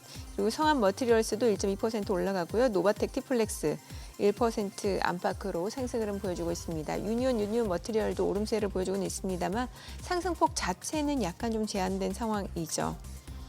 조선 기자재 쪽 좋습니다. KS 인더스트리, 현대임스, 태광, 성광밴드 다 좋습니다. 지금 이제 KS 인더스트리 같은 경우 17% 급등 중이고요. 오리엔탈 전공 4.7% 올라가고요. 일승 1.8% 오름세고 세진중공업이 2.2% 그리고 성광밴드, 현대임수, 태강 다 올라갑니다. HD 현대 마린엔진도 2.5% 올라가고요. 하이로코리아도 2.7% 상승 흐름 보여주고 있습니다. 수급 상황 체크해 보겠습니다. 오늘 유가증권 시장에서는 개인 투자자가 1,207억 원 매수 우위고요. 외국인과 기관은 각각 826억 원, 412억 원 순매도를 나타내고 있고요. 코스닥에서는 개인과 외국인이 각각 62억 원, 75억 원 순매수, 기관은 64억 원 매도 우위를 나타내고 있습니다. 환율 체크해 보겠습니다. 달러 원 환율입니다. 정기장 마감 대비 8원 20전 하락하면서 1,385원에 개장이 됐습니다. 자, 오늘 시장은 삼성전자가 지금 보합권이고 호가 분위기만큼 뜨겁진 않네요. 호가 분위기만큼 뜨겁지 않고 네, 음봉이 많네요. 예, 그렇습니다. 저 항상 이렇게 개장 그거 해줄 때마다 저는 뭐 오르고 내리고도 중요하지만 오른쪽 제일 오른쪽 칸에 그 일봉을 어떤 저 캔들로 나타낸 저 부분도 어떻게 보면은 시장의 전반적인 기운이나 분위기를 느끼는 데 도움이 되는데 참여자들 심리가 나오니까 나오죠. 예. 딱 지수 처음 확인하자마자 저 인이어에서 들리는 그 소리가 너무 뭐예요? 인상적이었습니다. 아니 금요일 날 그랬는데도 3,200이 안 되고 800이 못 돼? 우리 지수가 그러니까 생각보다 약한 거죠. 생각보다 약하고 환율도 NDF 시세에서 시세했던 것보다 낙폭이 적습니다. 낙폭이 적다는 얘기는 금요일 그걸 가지고 마냥 환호하지는 않는 좀 신중함을 보이네요, 우리 시장은. 그리고 또 우리 국내적으로 또 그게 있잖아요. 뭐 노란봉투법 같은 거 통과 이런 것들은 시장으로 하여금 아무래도 마구 달려가기에는 좀 힘든 재료라 봐야겠죠. 그렇죠. 네. 그리고 또 한미 정상회담도 이제 잡혀 있고 하니까 그런 것 같습니다. 기본적으로 외국인이 안 사네요. 네. 코스닥에서는 순매수인데 현재 예. 오후까지 추세를 봐야 되겠고, 와 니케이가 신났네요. 얘는 한 1.2% 오르네요. 개법 출발해가지고 조금 또 그동안에 잘 달린다 싶었더니 8월 와서 조금 상대적으로 미진하네 우리 시장이. 네. 그 아까 우리 이 대표님 얼추 그거 말씀은 다 듣고 간 것 같은데 우리 시장 좀처럼 그거 안 하십니다만 이 상대적으로 좀 그거 한 거 이 대표님은 뭐라고 보십니까? 이거 약간 조금 상대적으로 조금 미진해요 우리가 오늘 같은 경우는 이제 정상회담 아니겠습니까? 거기서 이제 어떤 요구를 미국에서 할지 네. 뭐 떠오르는 건 되게 많지만 하여튼 네. 굉장히 굵직굵직한 이슈가 거론이 되지 않을까 하는 생각이 들고 그죠? 그 중에서 방송에서 하실 수 있는 내용만 해보세요. 약간 그 주말에 보니까 원자력 폐기물 재활용 문제, 네. 뭐 농축 문제 이런 네. 거 갑자기 툭 튀어나오는데 네. 제가 볼 때 그 중요한 거 아닌 것 같고요. 네네. 미국에서 허락해줄 리도 없고 네. 원래 그 천연 우라늄이라는 게 한 80, 90% 정도 농축이 돼야 그때부터 무기가화가 된다고 예, 그러거든요. 예. 근데 요거를 이제 일반 핵무기를 안 갖고 있는 나라들한테는 네. 핵 처리를 산업용으로만 써. 이를테면 20%까지만 딱 제한을 걸어놓은 상태입니다. 그걸 더 해달라. 그래서 우리 좀 활용하겠다. 파이로 프로세싱이라고 해서 이제 그 연구 목적이라든가 산업용으로 쓰고 이거 해달라는 건데 제가 볼 때 이런 표현 써서 죄송해요. 택도 없고요. 왜냐하면 전략자산 두 가지입니다. 핵무기, 에너지. 이 핵무기를 다른 나라들한테 뭐 이런 여지를 줘가지고 그 무기화할 수 있는 이런 여지를 전통적으로 그랬던 적이 없어요, 미국이. 제가 뭐 미국 입장에서 이런 뜻이 아니고 일단 그런 생각하고 있고 이제 문제는 그 우리나라 이제 방위비 분담 문제라든가 네, 그것도 이제 다른 뭐 방송에서 언급할 수 없는 어떤 정치적인 어떤 이슈들이 꽤 산적을 해 있는 걸로 저는 생각하고 있거든요. 예. 이런 것들에 대한 뭔가 이제 액션이 좀 있지 않을까. 또 트럼프 성정으로 봐서는 젤렌스키 굉장히 많이 혼내고 막 이런 식이잖아요. 네, 예. 그래서 가서 영어 쓰면 안 된다고 하는 얘기도 있더라고요. 왜냐하면 괜히 어줍지 않은 표현으로 오해를 불러일으킬 수도 있기 그리고 때문에. 막 이상한 표현 잘못했다가는 네. 트럼프 원래 정상들은 자기 나라 말을 모국어를 쓰고 통역을 써야죠. 그렇죠. 예. 근데 거기서 막 어설픈 얘기하고 이러면 젤렌스키 처음에 2월 달에 그랬잖아요. 혼쭐 나서 보냈지 않습니까? 네, 그러니까요. 그래서 이제 거기에 대한 관망세 정도도 있을 것 같아요. 예. 그리고 이제 아까 좋은 표현 해주셨지만 이 세법 개정, 그다음에 이게 상법 개정 이게 시장하고는 좀 괴리가 있는 방향이기 때문에 예. 그게 전반적으로 크게 바뀌지는 않는 상황이라고 저는 이해하고 있거든요. 그런 것들이 어떤 망령 내지는 그런 영향이 좀 있지 않을까. 뭐 노란봉투법 그 결국 국회 본회의를 통과해서 이제 그렇게 됐으니까 그나마 6개월 유예 기간이 있더만요. 기업들은 6개월 사이에 전략적 의사결정에 바쁠 것 같습니다. 여기 노란봉투법 참 예. 네. 아니 그리고 이제 시간 되면 조금 더 해주실 수 있다는 얘기 좀 들어보고 싶은데요. 하반기에 호재 몇 가지를 예, 그냥 호재. 분리 포인트로만 좀 말씀드리겠습니다. 호재. 일단 첫째 기업 실적 올해 2, 4분기가 가장 암울했습니다. 예. 우리나라요? 네, 미국 미국이죠. 예. 2, 4분기가 EPS 성장률 연율화가 4.9% 예상을 했다가 지지난주까지 딱 실제로 지금 실현되는 거 보니까 분기별 EPS 성장률 2, 4분기가 11.3% 지켰거든요. 예. 나쁜 상황 아닙니다. 예. 올해 3분기, 4분기, 내년 1, 2, 4분기로 갈수록 그러니까 분기 EPS 성장률 연율화가 무려 13, 14%까지 계속 치솟고 있어요. 그리고 어닝스 리비전이라고 하죠. 기업 이익 수정 비율이 계속해서 드라마틱하게 개선이 되고 있다는 거 첫째 하나. 두 번째 우리가 내내 언급했어도 OBBBA. 네. 거기에 뭐 감세 규제 완화는 당연한 것이고요. AT&T가 3주 전에 2, 4분기 기업 실적 발표하면서 AT&T 대표적인 통신사 아니겠습니까? CEO가 나와서 분명히 얘기를 했습니다. 이 OBBA에서 설비 투자를 일시에 비용 처리를 해주는 덕분에 25년부터 27년 3년 동안 적게는 한 30억 달러, 크게는 80억 달러 정도의 비용 인하, 마진 개선 효과가 분명히 예상이 된다. 이런 큰 호재. 그리고 지금 금요일 날 잘 봤지만 금리 인하가 어떤 식으로든 한두 차례는 할 것 같거든요. 이런 호재. 그리고 또 하나 이제 이 금리 쪽을 확실히 묶어둘 수 있는 SLR 규제 완화, 그 보완적 레버리지 비율 네. 이런 것들이 굵직굵직한 게 남아 있기 때문에 저는 여러 가격 부담 또는 어떤 변동성에도 불구하고 관세에 따른 물가 영향에도 불구하고 우상향 양적 성장을 기본적으로 전제하고 있습니다. 그래요. 저기 이 대표님 이거 어떻게 보세요? 지금 인텔 말입니다. 네. 이제 미국에서 보조금 준 만큼의 지분을 받아가지고 그게 한 10%? 네. 10% 인텔 전체 지분에 하기로 그러면서 최대 주주가 돼버렸다고요. 근데 이런 방식을 TSMC나 뭐 마이크론, 삼성전자에까지도 적용할 수 있다. 네. 하겠다. 근데 삼성전자 입장에서 그런 식으로 전개가 된다면은 삼성전자의 호재입니까, 악재입니까? 어떻게 판단하세요? 저는 호재라고 봅니다. 호재라고 본다. 네. 그리고 뭐 오늘 아침까지도 오면서 보니까 뭐 중국처럼 이렇게 막 어떤 뭐 반 자유주의적인 어떤 시장 체제에도 어긋나는 이런 스탠스 취하면 안 된다 뭐 이런 뭐 비판 내지는 평론들이 많은데 네. 그 핌코라는 회사가 핌코. 제가 네. 알리안츠 글로벌 자산운용 근무할 때 계열사가 핌코잖아요. 예. 핌코라는 회사가 저는 정말 대단하다고 생각하는 게 이미 2011년, 2012년도에 예. 시장 전망에서 이런 내용을 언급을 했어요. 뭐라고 언급을 했냐면 경제 민족주의, 내셔널리즘, 뭐 자국 우선주의 이런 것들이 팽배할 거다. 파퓰리즘이 팽배할 거다. 이러면서 어떻게 보면 이 국유화까지는 아니지만 정부 지분을 확보한다고 하는 것은 철저하게 정부에서 전략적으로 우리 관리하에 두겠다는 거지 않습니까? 그거는 프로텍셔니즘을 이제 여실히 드러내는 것이거든요. 앞으로 이런 추세는 계속 될 거라고 저는 보고 있습니다. 뭐 일각에서는 국가자본주의라는 용어를 쓰던데. 네. 네. 그리고 이거를 뭐 중국처럼 따라하면 안 된다. 그게 무슨 의미가 있습니까? 지정학적이라고 하는 거는요. 국가의 운명이 걸린 게임입니다. 이거는. 그러니. 현실 정치죠. 예. 네, 오늘 여기까지 듣겠습니다. 그래요. 내용 잘 들었습니다. 고맙습니다. 고맙습니다. 감사합니다. 네, 오늘 들으신 내용과 관련해서 더 다양한 정보 원하시는 분들은 카카오톡 채널에서 머니랩 검색하셔서 친구 추가하시기 바랍니다.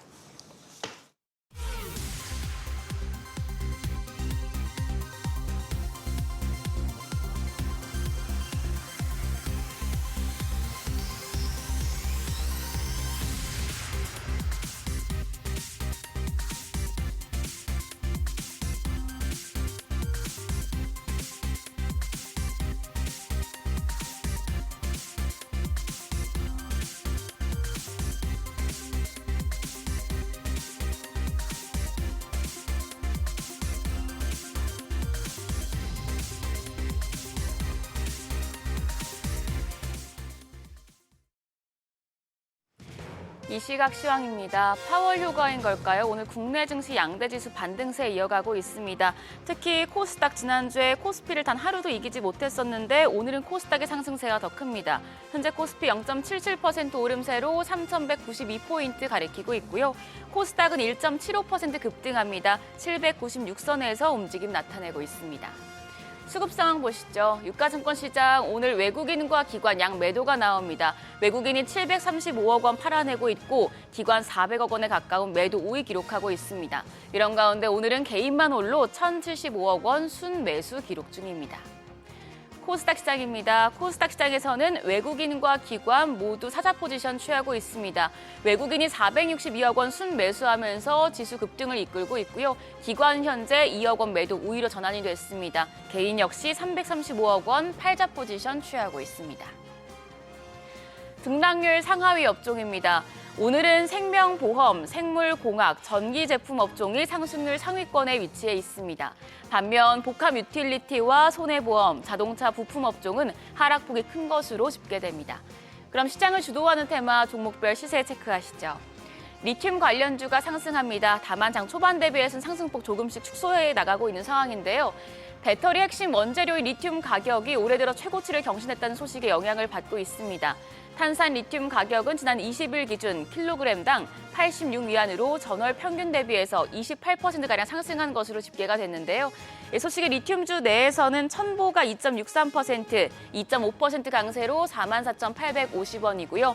하이드로 리튬이 1.65% 오름세로 3,075원, 또 강원에너지가 1.5% 강세로 12,420원에 거래되고 있고 유일 에너테크도 2.1% 강세입니다. 현재 거래가 1,839원으로 나타납니다. 조선 기자재 관련주 오름세 보여주고 있습니다. 한미 정상회담을 앞두고 한미 조선 협력에 대한 기대감이 커지는 가운데 조선주보다 가벼운 조선 기자재 테마가 더욱더 주목받고 있는 분위기입니다. 이쪽에서는 KS 인더스트리가 17% 가까이 급등합니다. 2,065원이고요. 케이프가 2% 강세로 7,940원, 오리엔탈 전공이 1.53% 상승하면서 거래가 6,650원으로 집계되고 있습니다. 더불어서 화인베스틸이 4.1% 강세 1,565원, 성광밴드도 3.26% 오르면서 31,100원대에 거래됩니다. 원전주도 강세 기록 중인데요. 한미 정상회담을 계기로 미국 원전 진출이 가속화되는 것을 기대하고 있기 때문입니다. 특히 BHI 같은 경우에는 원전 보조기기 기자재 수주 확대에 대한 기대감까지 커진 상황인데요. 원자력 발전 관련주 내에서는 한전산업 5.39% 상승합니다. 13,270원대 거래되고 있고요. 일진파워가 3.29% 오름세로 1,680원, 현대건설 1.7% 오름세입니다. 63,600원에 거래되고 있습니다. 더불어 성광밴드 3.26% 강세 유지하고 있고 오르비텍도 2.56% 상승, 거래가는 3,805원입니다. 마지막으로 로봇주가 주목받고 있습니다. 최근 통과된 노란봉투법과 로봇주 긴밀하게 연결이 돼 있는데요. 노란봉투법으로 기업들이 파업이나 근로 중단 상황에서 생산을 안정적으로 유지할 수 있는 대안을 찾고 있고 여기서 떠오르는 게 바로 산업용 로봇과 자동화 시스템이기 때문입니다. 소식이 로봇주 오늘 주목받고 있는데 이쪽에서는 하이젠 RNM 12% 가까이 상승하면서 거래가 32,650원이고요. 원익홀딩스가 9% 가까이 상승합니다. 6,210원. 휴림로봇 4.26% 오름세로 2,570원, 에브리봇도 3.56% 오르면서 16,000원에 거래가 되고 있고 레인보 로보틱스까지 오늘 5%대 추가적인 상승세 보여줍니다. 거래가 27만 7천원으로 집계되고 있습니다. 금리 인하 시그널이 나오자 양지수 반등 흐름 이어가고 있는데요. 다만 한미 정상회담을 앞두고 코스피 상승폭은 제한적인 상황인데 장 후반 가면서 상승폭 키울 수 있을지 주목되고 있습니다. 지금까지 시장 상황 전해드렸습니다. 한 주간 외국인과 기관이 가장 많이 순매수한 종목 살펴보는 투자자 순매수 탑5 시간입니다. 코스피가 부진한 늪에서 빠져나오지 못하고 있습니다. AI 버블론으로 인한 직격탄이 우리 증시에도 터지면서 심지어 3,100선이 무너지기도 했는데요. 현재 저가 매수세와 한미 정상회담 기대감에 힘입어 소폭 회복되긴 했지만 한편으론 향후 나올 한미 정상회담의 결과와 상법 개정안 표결 등으로 증시 변동성도 여전한 상황입니다.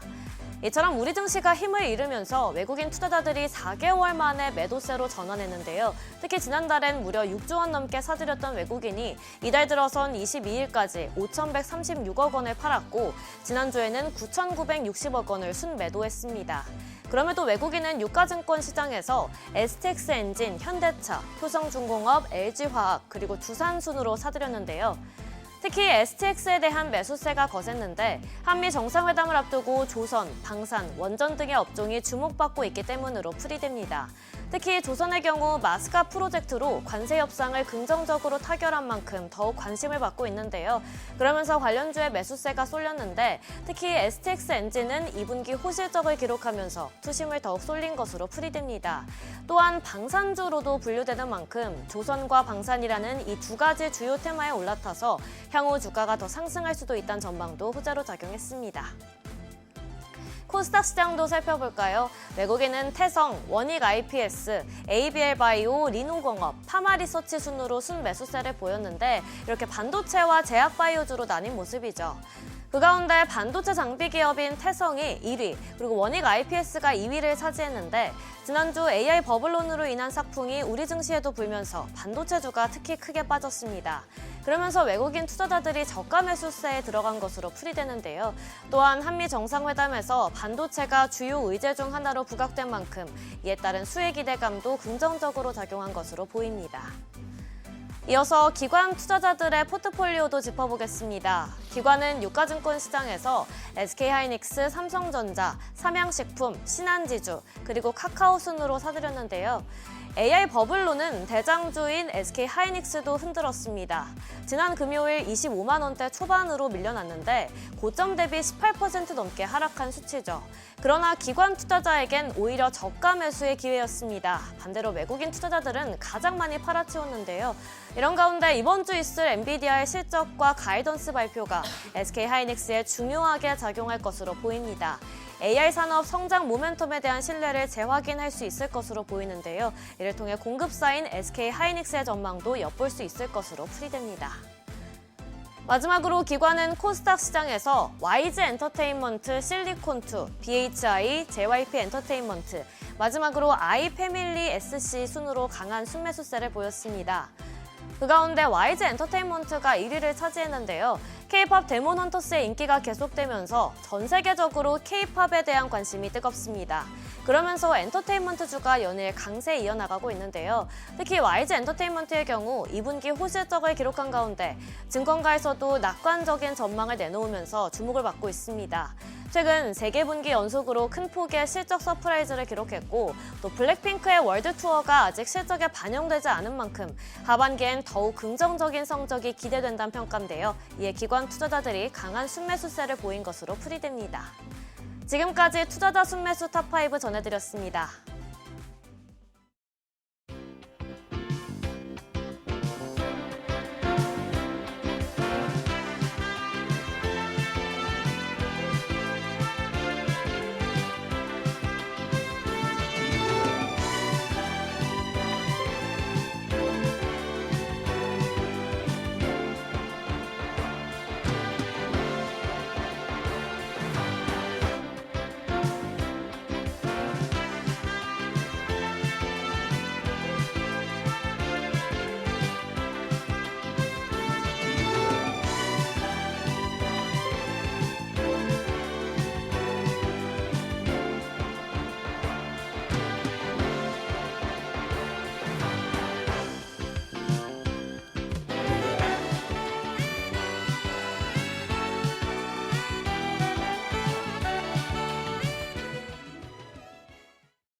오늘 국내 증시 개장 상황 또 주목해볼 산업 리포트까지 알아보겠습니다. 네, 월요일 이 시간 책임져주는 한영희 그로스 리서치 수석연구원 나와 계십니다. 어서 오세요. 안녕하십니까. 예. 네. 아, 오늘은 또 예? 순서를 좀 바꿨어요. 아니 순서를 앞만 바꿔도 제가 적응이 안 되네요. 맨날 시간이 쫓기다 보니까 탐방 다녀오신 기업부터 첫 질문인데 예. 그 앞만 그래도 그렇지. 네. 잭슨홀 다음이고 오늘 지금 시장 개장하고 나서 좀 이렇게 출렁출렁이 심한데 우리 한수석 시황 한번 들어봐야 될 것 같은데.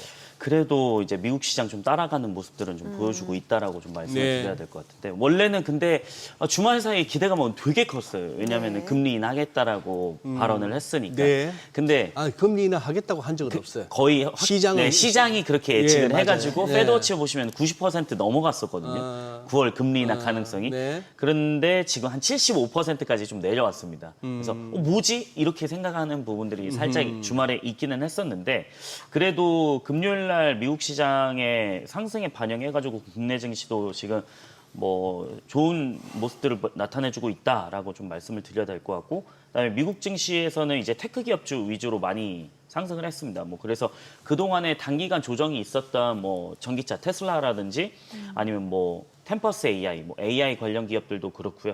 오히려 그 빅테크 업체들은 조금 미미했었습니다. 그동안에 좀 많이 올라왔었기 때문에. 근데 뭐 로켓 관련주라든지 아니면 뭐 드론 관련주들 이런 쪽들이 많이 상승하는 모습들을 보여줬고 그다음에 양자 컴퓨터도 그동안에 금리 인하 가능성에 대해서 시장이 불을 뿜다 보니까 여기서 맞춰가는 모습들이 나왔다 이렇게 보시면 될 것 같습니다. 그래요. 네. 네. 탐방 다녀오셨잖아요. 어디 다녀오셨나요? 저희가 이번에 갔다 온 기업은 이제 쿠콘이라는 기업입니다. 쿠콘. 네, 쿠콘은 원래는 저희가 이게 탐방을 꽤 오래전에 갔다 왔어요. 아. 이게 근데 한 6월 말쯤에 갔다 오긴 했었는데 네. 보고서를 이때 왜 썼냐면 사실 주가가 그동안 너무 많이 올라가지고 그때 보고서를 쓰면 사실 저희도 부담스럽거든요. 이게 예. 왜냐면은 저희는 매수 사인을 드린 건 아닙니다. 보고서에 그렇죠. 대해서는. 네, 이거는 각자 개인 투자자분들만의 그 판단으로 이제 진행하시면 좋겠다라는 거고. 그냥 어떤 기업인지를 네, 알려드리는 거죠. 겁니다. 예. 근데 저희가 이제 쿠콘이라는 기업을 탐방을 갔다 왔는데 쿠콘은 최근에 한 번쯤 이제 들어보신 분들이 많을 거예요. 이제 스테이블 코인으로 좀 엮여가지고 좀 쿠콘이 주가가 많이 성장을 했었는데 일단 사업하는 영역부터 좀 설명을 드리자면 쿠콘은 API 사업자입니다. 근데 API가 뭐야? 라고 하실 수 있죠. 네. API는 이제 그 웹에서나 어떤 개발을 할 때 이 플랫폼의 기능을 그 가능케 하기 위해서 그 각종 인터페이스나 뭐 레고 블록처럼 가져오는 겁니다. 이 데이터를. 그러니까 예를 들어서 우리는 나는 토스처럼 이런 거를 만들 거야라고 하면은 그 API, 이 데이터를 갖고 있는 회사들이 있거든요. 그게 쿠콘인 겁니다. 그 쿠콘에 있는 레고 같은 블록들을 우리는 여기에 이걸 맞춰야지, 여기는 빨간색에 맞춰야지, 여기는 시세는 삼성전자니까 삼성전자는 이 시세에 맞춰야지 이런 것들을 이제 가져온다라는 거 보시면 될 것 같은데 이런 플랫폼 사업을 하다 보니까 뭐 데이터랑 페이먼트 API 두 개의 사업부로 나눌 수가 있습니다. 그래서 쿠콘은 국내 한 200개 이상의 금융기관하고 연결된 네트워크를 보유를 하고 있고요. 그래서 금융권이라든지 빅테크, 뭐 공공기관 등의 그 다양한 분야에서 지금 고객을 확보하고 있다라고 말씀을 드려야 될 것 같고, 자 이런 고객사들은 사실 API를 커스터마이징을 요구하는 수준이 있습니다. 우리가 API를 그냥 요구하는 게 아니고 우리는 이런 API를 주세요. 우리 사이트는 이러니까 이런 API를 주셔야 됩니다. 라고 하는 커스터마이징이 있는데 이게 사실 전환 비용이 높습니다. 그렇기 때문에 경쟁의 우위로 좀 작용을 하고 있고요. 그다음에 쿠콘의 데이터 서비스 사업부터 좀 말씀을 드리자면은 이게 쉽게 말씀드리면 마이데이터 플랫폼이라고 보시면 돼요. 네. 최근에 마이데이터 플랫폼 사업자를 하는 데들이 굉장히 많죠. 우리 나 보험이나 숨은 보험 찾기, 보험금 찾기 아니면은 숨겨진 뭐 주식 찾기 하면은 뭐 내가 어떤 인증서를 한번 입력하면은 각종 증권사나 보험사의 쫙 데이터를 가져와 가지고 고객님 숨겨진 보험금 여기 있습니다라고 보여주는 거 있잖아요. 이게 마이데이터 사업자인데 이 마이데이터 사업자에 대한 API를 제공하는 플랫폼이 이제 데이터 서비스 사업입니다. 그래서 이쪽은 이제 원가 구조상 인건비를 제외한 비용이 거의 없기 때문에 매출 대부분이 이익으로 잡힙니다. 그래서 OPM, 영업이익률이 거의 30%로 육박할 정도로 좀 고수익성 사업이 높다라고 좀 보고 있고요. 그다음에 이제 페이먼트 사업부 같은 경우에는 그 우리가 식당 가면은 카드로 쭉 꼽잖아요. 그 벤 기기가 있거든요. 네. 이 벤 네트워크를 보유하고 서비스를 제공하는 게 이제 페이먼트 사업부입니다. 그렇기 때문에 여기는 뭐 가상계좌 발급이라든지 펀뱅킹 API도 있는데 가상계좌나 펀뱅킹 같은 경우에는 사실 그 안 좋은 쪽으로 자금 세탁하는 게 많아요. 그래서 가상 계좌를 쓰는 데는 뭐 보이스피싱이라든지 이런 것들이 있는데, 그래서 쿠코는 대표적인 서비스가 이제 자금 세탁 방지랑 비대면 고객 서비스가 있습니다.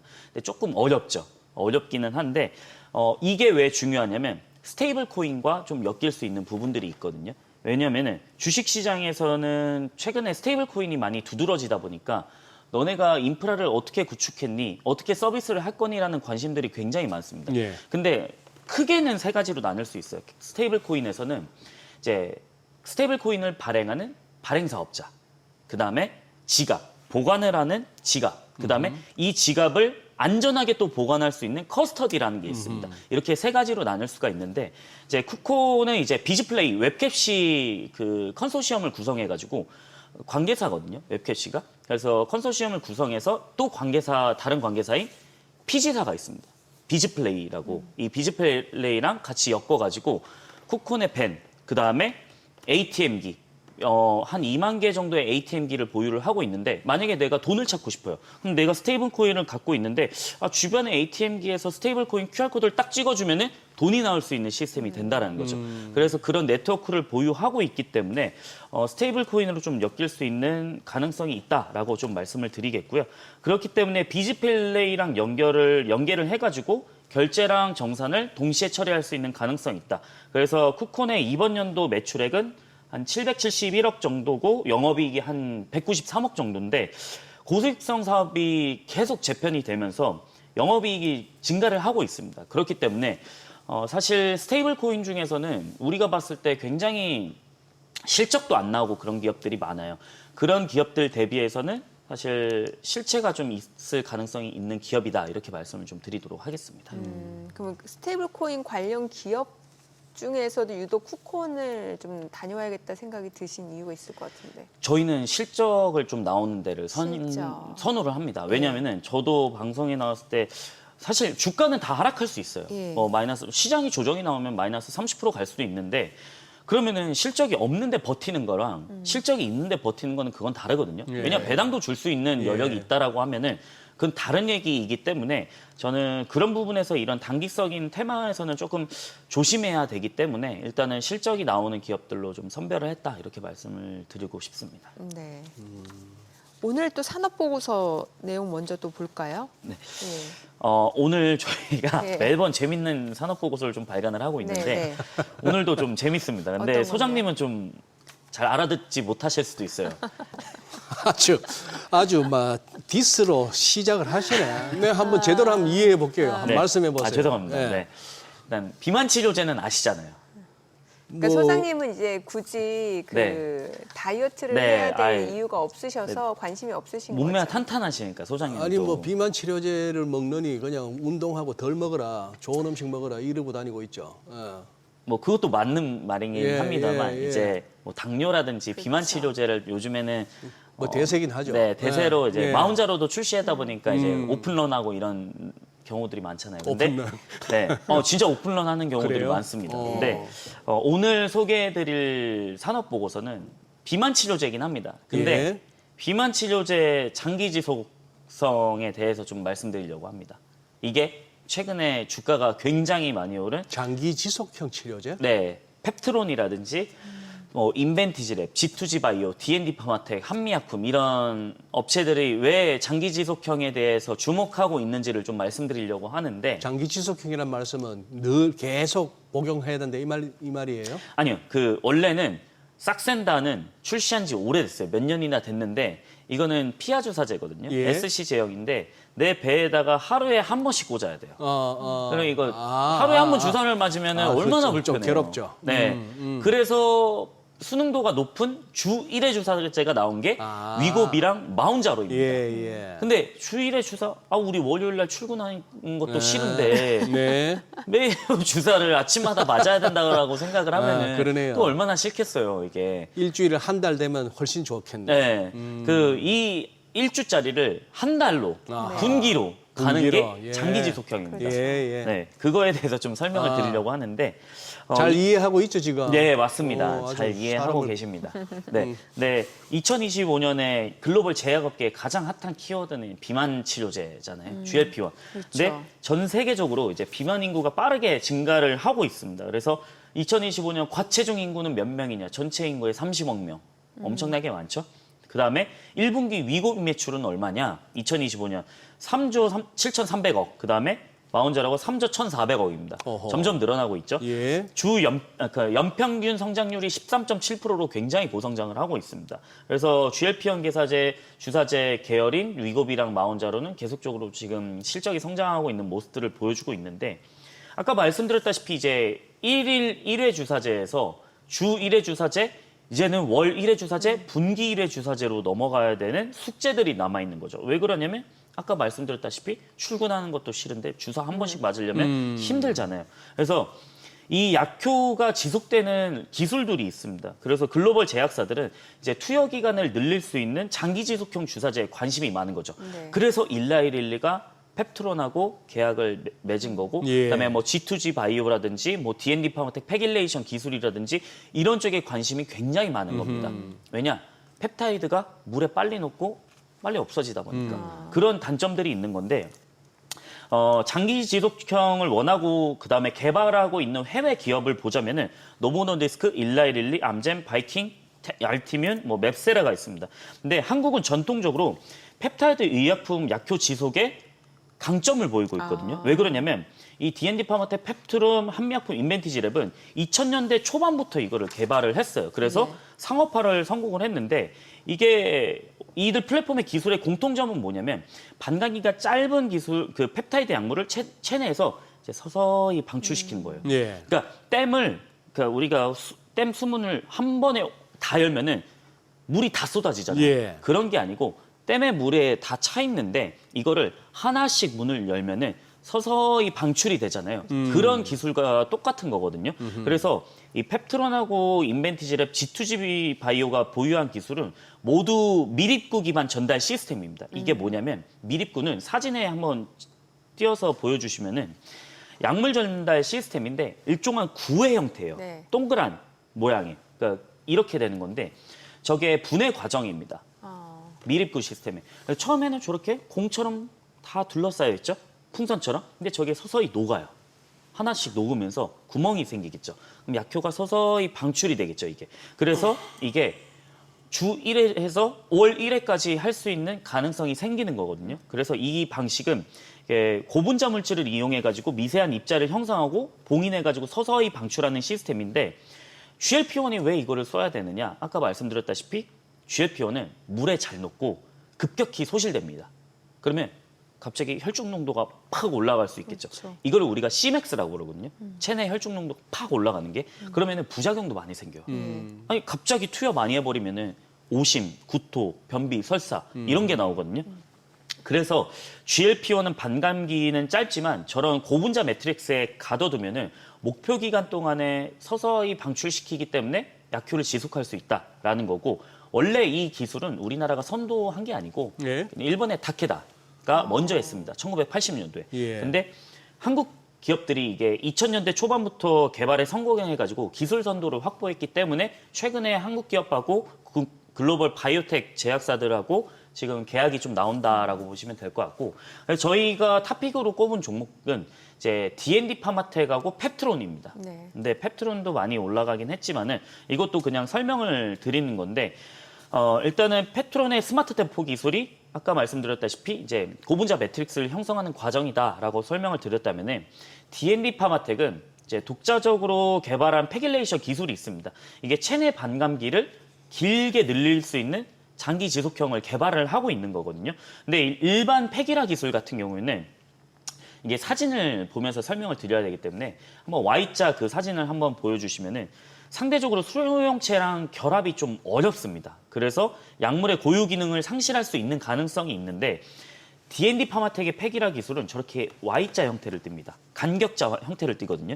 그래서 이 약효를 유지하고 반감기를 크게 유지를 합니다. 그게 기존 대비해가지고 한 15배 정도 유지를 하는 모습들을 보여주고 있거든요. 이게 일반적인 기술 대비해 가지고 적용 가능한 펩타이드 크기 범위가 넓기 때문에 다양한 펩타이드 형태에 맞출 수가 있어요. 네. 그러면은 뭐냐면 비만 치료제 우리가 있잖아요. 네. 우리는 치매도 갈 건데, 우리는 당뇨도 갈 건데, 적응증이 확대가 되는 거죠. 그렇기 때문에 저런 패길레이션 기술에 대해서 D&D 파머텍이 최근에 이제 메세라랑 조금 기술 이전을 해가지고 지금 작용을 하고 있는 거고요. 그래서 메세라가 최근에 굉장히 많이 뜨고 있긴 하지만은 오랄링크도 있고 그 할로 플랫폼도 있거든요. 그다음에 모멘텀 플랫폼도 있는데 여기에 오랄링크까지 적용이 된다라고 하면은 경구용과 패길레이션 기술이 같이 적용이 된다라고 했을 때는 약효는 지속되는데 경구용도 할 수 있어. 그러면은 가치가 높아질 수 있거든요. 뭐 고혈압약이라든지 그렇죠. 이런 데도 다 쓸 수가 있겠죠. 네, 그래서 패길레이션 기술은 체내의 순환 시간 증가랑 그다음에 안정적인 방출 프로파일이 있습니다. 그다음에 그 D&D 파마텍의 이슬기 대표는 원래 ペプ타이드 연구를 굉장히 오랜 시간 했습니다. 그래서 이 펩타이드를 이해할 수 있는 조금 존스 홉킨스 부교수로 그 역임을 하면서 사실 기술에 대한 난이도를 상당히 뛰어나게 그 올렸다라고 저희는 보고 있고요. 그렇기 네. 때문에 이게 국내 임상이 아니고 미국이나 글로벌 임상이기 때문에 지금 이상 DD01 같은 경우에는 지금 임상 이상을 진행하고 있지만 이번 연도 말에 이게 데이터가 마감이 될 겁니다. 다 투약이 완료되기 때문에. 그래서 이 데이터가 내년 상반기에 잘 나온다라고 하면은 가치는 더 뛰어나게 상승할 가능성이 높다. 이렇게 말씀을 드리고 싶습니다. 한수 예상이 맞았네요. 저는 지금 과부하 왔어요. 아까 저 폐기학 좀 어렵습니다. 패길레이션. 네. 폐기학은 뭐예요? 패길라는 이제 패길레이션 기술은 패길레이션? 아까, 네. 영어예요? 네, 맞습니다. 오. 네. 그러니까 PEG라고 하는 건데 PEG. 네. 그러니까 아까 고분자 매트릭스는 서서히 그 미립구에 가둬가지고 방출하는 시스템이면은 아까 사진에 보시면은 Y자 형태 수용체 그 결합시키는 거거든요. 네. 그래서 서서히 방출시키는 시스템이랑 살짝은 다르지만 네. 어쨌든 목적은 똑같다. 장기로 가는 거다. 그래서 이거를 분기 1회냐 월 1회냐 이렇게 간다라고 보시면 될 것 같습니다. 좀 어렵지만은 어쨌든 지금 글로벌 GLP-1의 단점이 물에 잘 녹고 급격하게 소멸이 되다 보니까 그러면은 우리가 싹센다가 왜 하루에 한 번씩 맞겠어요? 계속 맞아야지 약효가 지속이 되는데 그래서 주 1회로 가는 게 위고비 마운자로고 그다음에 월 1회, 분기 1회로 가면 그 시장에 대한 환자 순도를 가져갈 수 있으면 사실 누구나 그걸 선택할 가능성이 높다. 저 이렇게 보는 궁금한 거죠. 게 이 패길레이션 기술이 지금 약간 독보적인 회사가 D&D 파마텍이라는 거예요? D&D 파마텍이 지금 앞서가고는 있지만 각자의 그 말이 다른 겁니다. 예. 그 약효의 말이 다르듯이 아까 아. 그 인벤티지랩 같은 예. 경우에는 IVL 플랫폼이라고 불리는 거고요. 네. 다 미립구 시스템이지만 네. 그다음에 D&D 파마텍은 패길레이션이라고 불리는 거고요. 그다음에 펩트로는 스마트 데포라고 불리는 스마트 거고요. 데포 용어가 다른데 네, 같은 원리인 거죠. 원리는 비슷합니다. 예. 그래서 장기 지속형으로 가는 거고, 그다음에 G2G 바이오는 이노램프라는 또 플랫폼이 있는 겁니다. 그래서 각자 붙이는 예. 이름이 다른 거죠. 스마트 데포 패길레이션. 네. 그다음에 그 한미약품은 오래 들어보셨을 겁니다. 이제 랩스커버리라고. 랩스커버리. 네, 이거는 꽤 오래 전부터 나왔던 거기 때문에. 이 경구용 약하고 결합이 된다라고 하면 사실 굉장히 혁신적이긴 하겠네요. 그렇죠. 근데 경구용보다는 지금 경구용이 넘어야 될 예. 숙제는 뭐냐? 오케이, 먹는 걸로 알겠어. 흡수율 얼마나 되는데. 그래서 지금 최근에 나오는 얘기들 중에 우리는 뭐 노보노보다 15배 많아요. 그렇지만 비글견이거든요, 아직. 네네. 이거 사람한테 적용했을 때 얼마 나오는데 이게 지금 숙제거든요. 예. 그럼 주사제가 효과가 크면은 주사제 맞아야 되지 않냐? 그럼 경구용이 뛰어넘어야 될 숙제는 아직까지는 흡수율이에요. 네. 왜냐? 이게 펩타이드가 크다 보니까 그래서 이거를 조금 비타민으로 속여가지고 들어가는 게 또 D&D 파마텍이 기술이 있거든요. B7으로 들어가는 게. 예. 그거는 나중에 제가 한번 말씀을 드리겠지만 네. 어쨌든 지금 오랄링크라든지 네, 오랄링크라든지 네, 그런 부분들이 있습니다. 네. 네. 아니, 선생님 지금 네. 아니. 아니 저 우리 시청자분들이 지금 패길레이션이라고 하니까 이거 패질레이션 아니냐 이런 그걸 올리셔가지고 제가 지금 궁금해서 한번 눌러 실례했습니다. 네, 이거. 아닙니다. 피질레이션 그러네. 아니, 시장에서 발음을 그냥 패길레이션이라고 그래, 용어가 있기 때문에 에너지를 네. 우리는 에너지라 그랬으니까. 아니, 그리고 아까 그 엘러지를 알레르기라 이제 그랬고. D&D 파마텍에서는 이제 패길레이션이라고 하는 거고 이제 뭐 네, 예. 그렇게 한다고 그래, 하니까 그래요. 이제 정확한 용어는 패질레이션인데 이제 각 어, 그 제약사에서는 네. 이제 바이오 기업에서 각자의 용어를 그렇게 용어를 예, 그렇게 했다는 오케이. 거니까. 예. 알겠습니다. 근데 제일 아니 나 이 주변에 뭐야 저 친구들이나 동기들 중에도 이쪽으로 진짜 뭡니까 바이오 쪽으로 진짜 매진하고 고민도 많고 요즘 그렇던데. 네. 아니 우리나라 사람들 이 머리에 이 성실성에 이 노력할 것 같으면은 뭐 못할 것도 없는데 항상 이 바이오는 좀 그게 있거든요. 이 기대감으로 가다가 못 미치고 네. 하는 그게 있는데 지금 예를 들어서 펩트론 같은 경우도 PBR은 거의 50배에 가까워요. 네, 주가가 워낙 높으니까. 그렇죠. 근데 PER이 안 나와. 네, 여전히 지금 잠시 적자. 검색해 보니까 금년 말도 저기 추정치긴 합니다만 영업이익은 오히려 적자폭이 커질 거로 나오고 있고 네. 이렇게 되면 이게 이제 이 주가가 이제 유지가 될 수 있느냐 하는 의문은 생긴단 말이죠. 기술도 좋고 뭐도 가능성도 있고 해외에서도 관심을 보이고는 합니다만 그 부분은 어떻게 그냥 인내하고 가야 됩니까? 투자 관점에서는.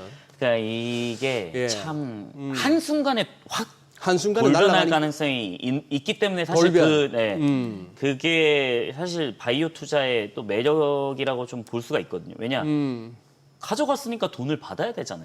기술 이전했으니까. 네. ABL 바이오만 볼게요. 2025년 1분기에 ABL 바이오. 영업 네. 적자가 290억이었거든요. 네. 근데 돈 들어오니까 2분기에 407억 됐어요.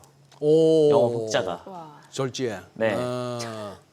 그러니까. 이 기술이 있다라고 하면은 우리가 앞서서 보는 거죠. 그래, 너네 기술 이거 바이오텍들이 사갈 것 같아. 기술 이전 나왔어? 야, 우리 투자 가능하겠다. 어허. 이제 시장에서 그거는 판단을 하는 거죠. 그래요. 그래서 사실 알테오젠 같은 경우에도 그 보시면은 뭐 어제 같은 경우는 뭐 코스피 이전 상장 뭐 이런 얘기가 있었지만 불과 2023년까지만 해도 영업 적자가 마이너스 100억이었어요. 근데 이번 연도 컨센이 1,360억이거든요. 그럼 근데 더 성장 가능성 높죠. 지금. 그러네. 예. 그렇기 때문에 이게 바이오는 먼저 기술을 알아봐야지 투자에 성공할 수 있다. 근데 예전과는 좀 다른 분위기들이 있습니다. 기술 이전 금액들이 계속 나오고 있어요. 근데 예전에는 우리 바이오 투자 개인 투자자분들 주식 꽤 오래 하신 분들이라면 좀 겁먹으신 분들 많을 거예요. 왜냐? 네. 뭐 신라젠이라든지 아, 이런 거 그랬죠. 사태 때문에 이거 몇 번 가짜 아니야? 그런 것들이 있는데 진짜 일라일리가 가져가면은 이거는 글로벌적으로 이거는 글로벌적으로 인정이 됐다라고 좀 생각을 하거든요. 그래서 아니 실제 그 돈을 주고 사가지 않습니까? 글쎄. 예. 네, 섬급금 업프론트 같은 경우에는 물론 우리나라에서 아직 나온 건 없지만 GSK가 보스턴 파마슈티컬에서 가져간 금액이 20억 불입니다. 메시 치료제로. 그게 FCF 기반인데 근데 아니 20억 불에서 업프론트 금액이 12억 달러예요. 그건 그냥 주는 거거든요. 마일스톤 금액이 아니고. 지금 47분이 넘어가지고 네, 알겠습니다. 오늘 여기서 마무리를 네, 지어야 될 알겠습니다. 것 같습니다. 오늘 내용 잘 들었습니다. 그래요. 고맙습니다.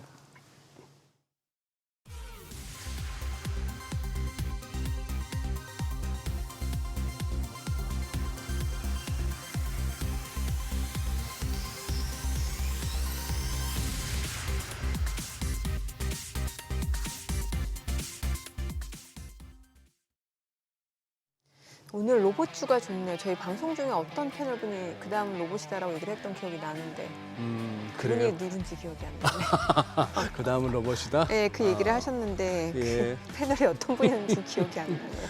그래요. 네. 저도 지금 오늘 뭐 오후 머니쇼 플러스 출연이 예정돼 있습니다만 지금 그 사이에 몇 번 이렇게 자료를 수정해야 되지 않을까 싶은 그런 변동성이 맞아요. 느껴지네요. 네. 저희 방송 중에 전해드린 내용과 관련해서 모든 투자 판단의 책임은 투자자분들께 있다는 점 알려드립니다. 네, 세상의 모든 돈 되는 정보 머니쇼 오늘은 여기서 인사드리겠습니다. 여러분의 모든 경제 SBS 비지가 함께하겠습니다. 저희는 내일 오전 8시에 찾아뵙겠습니다. 고맙습니다.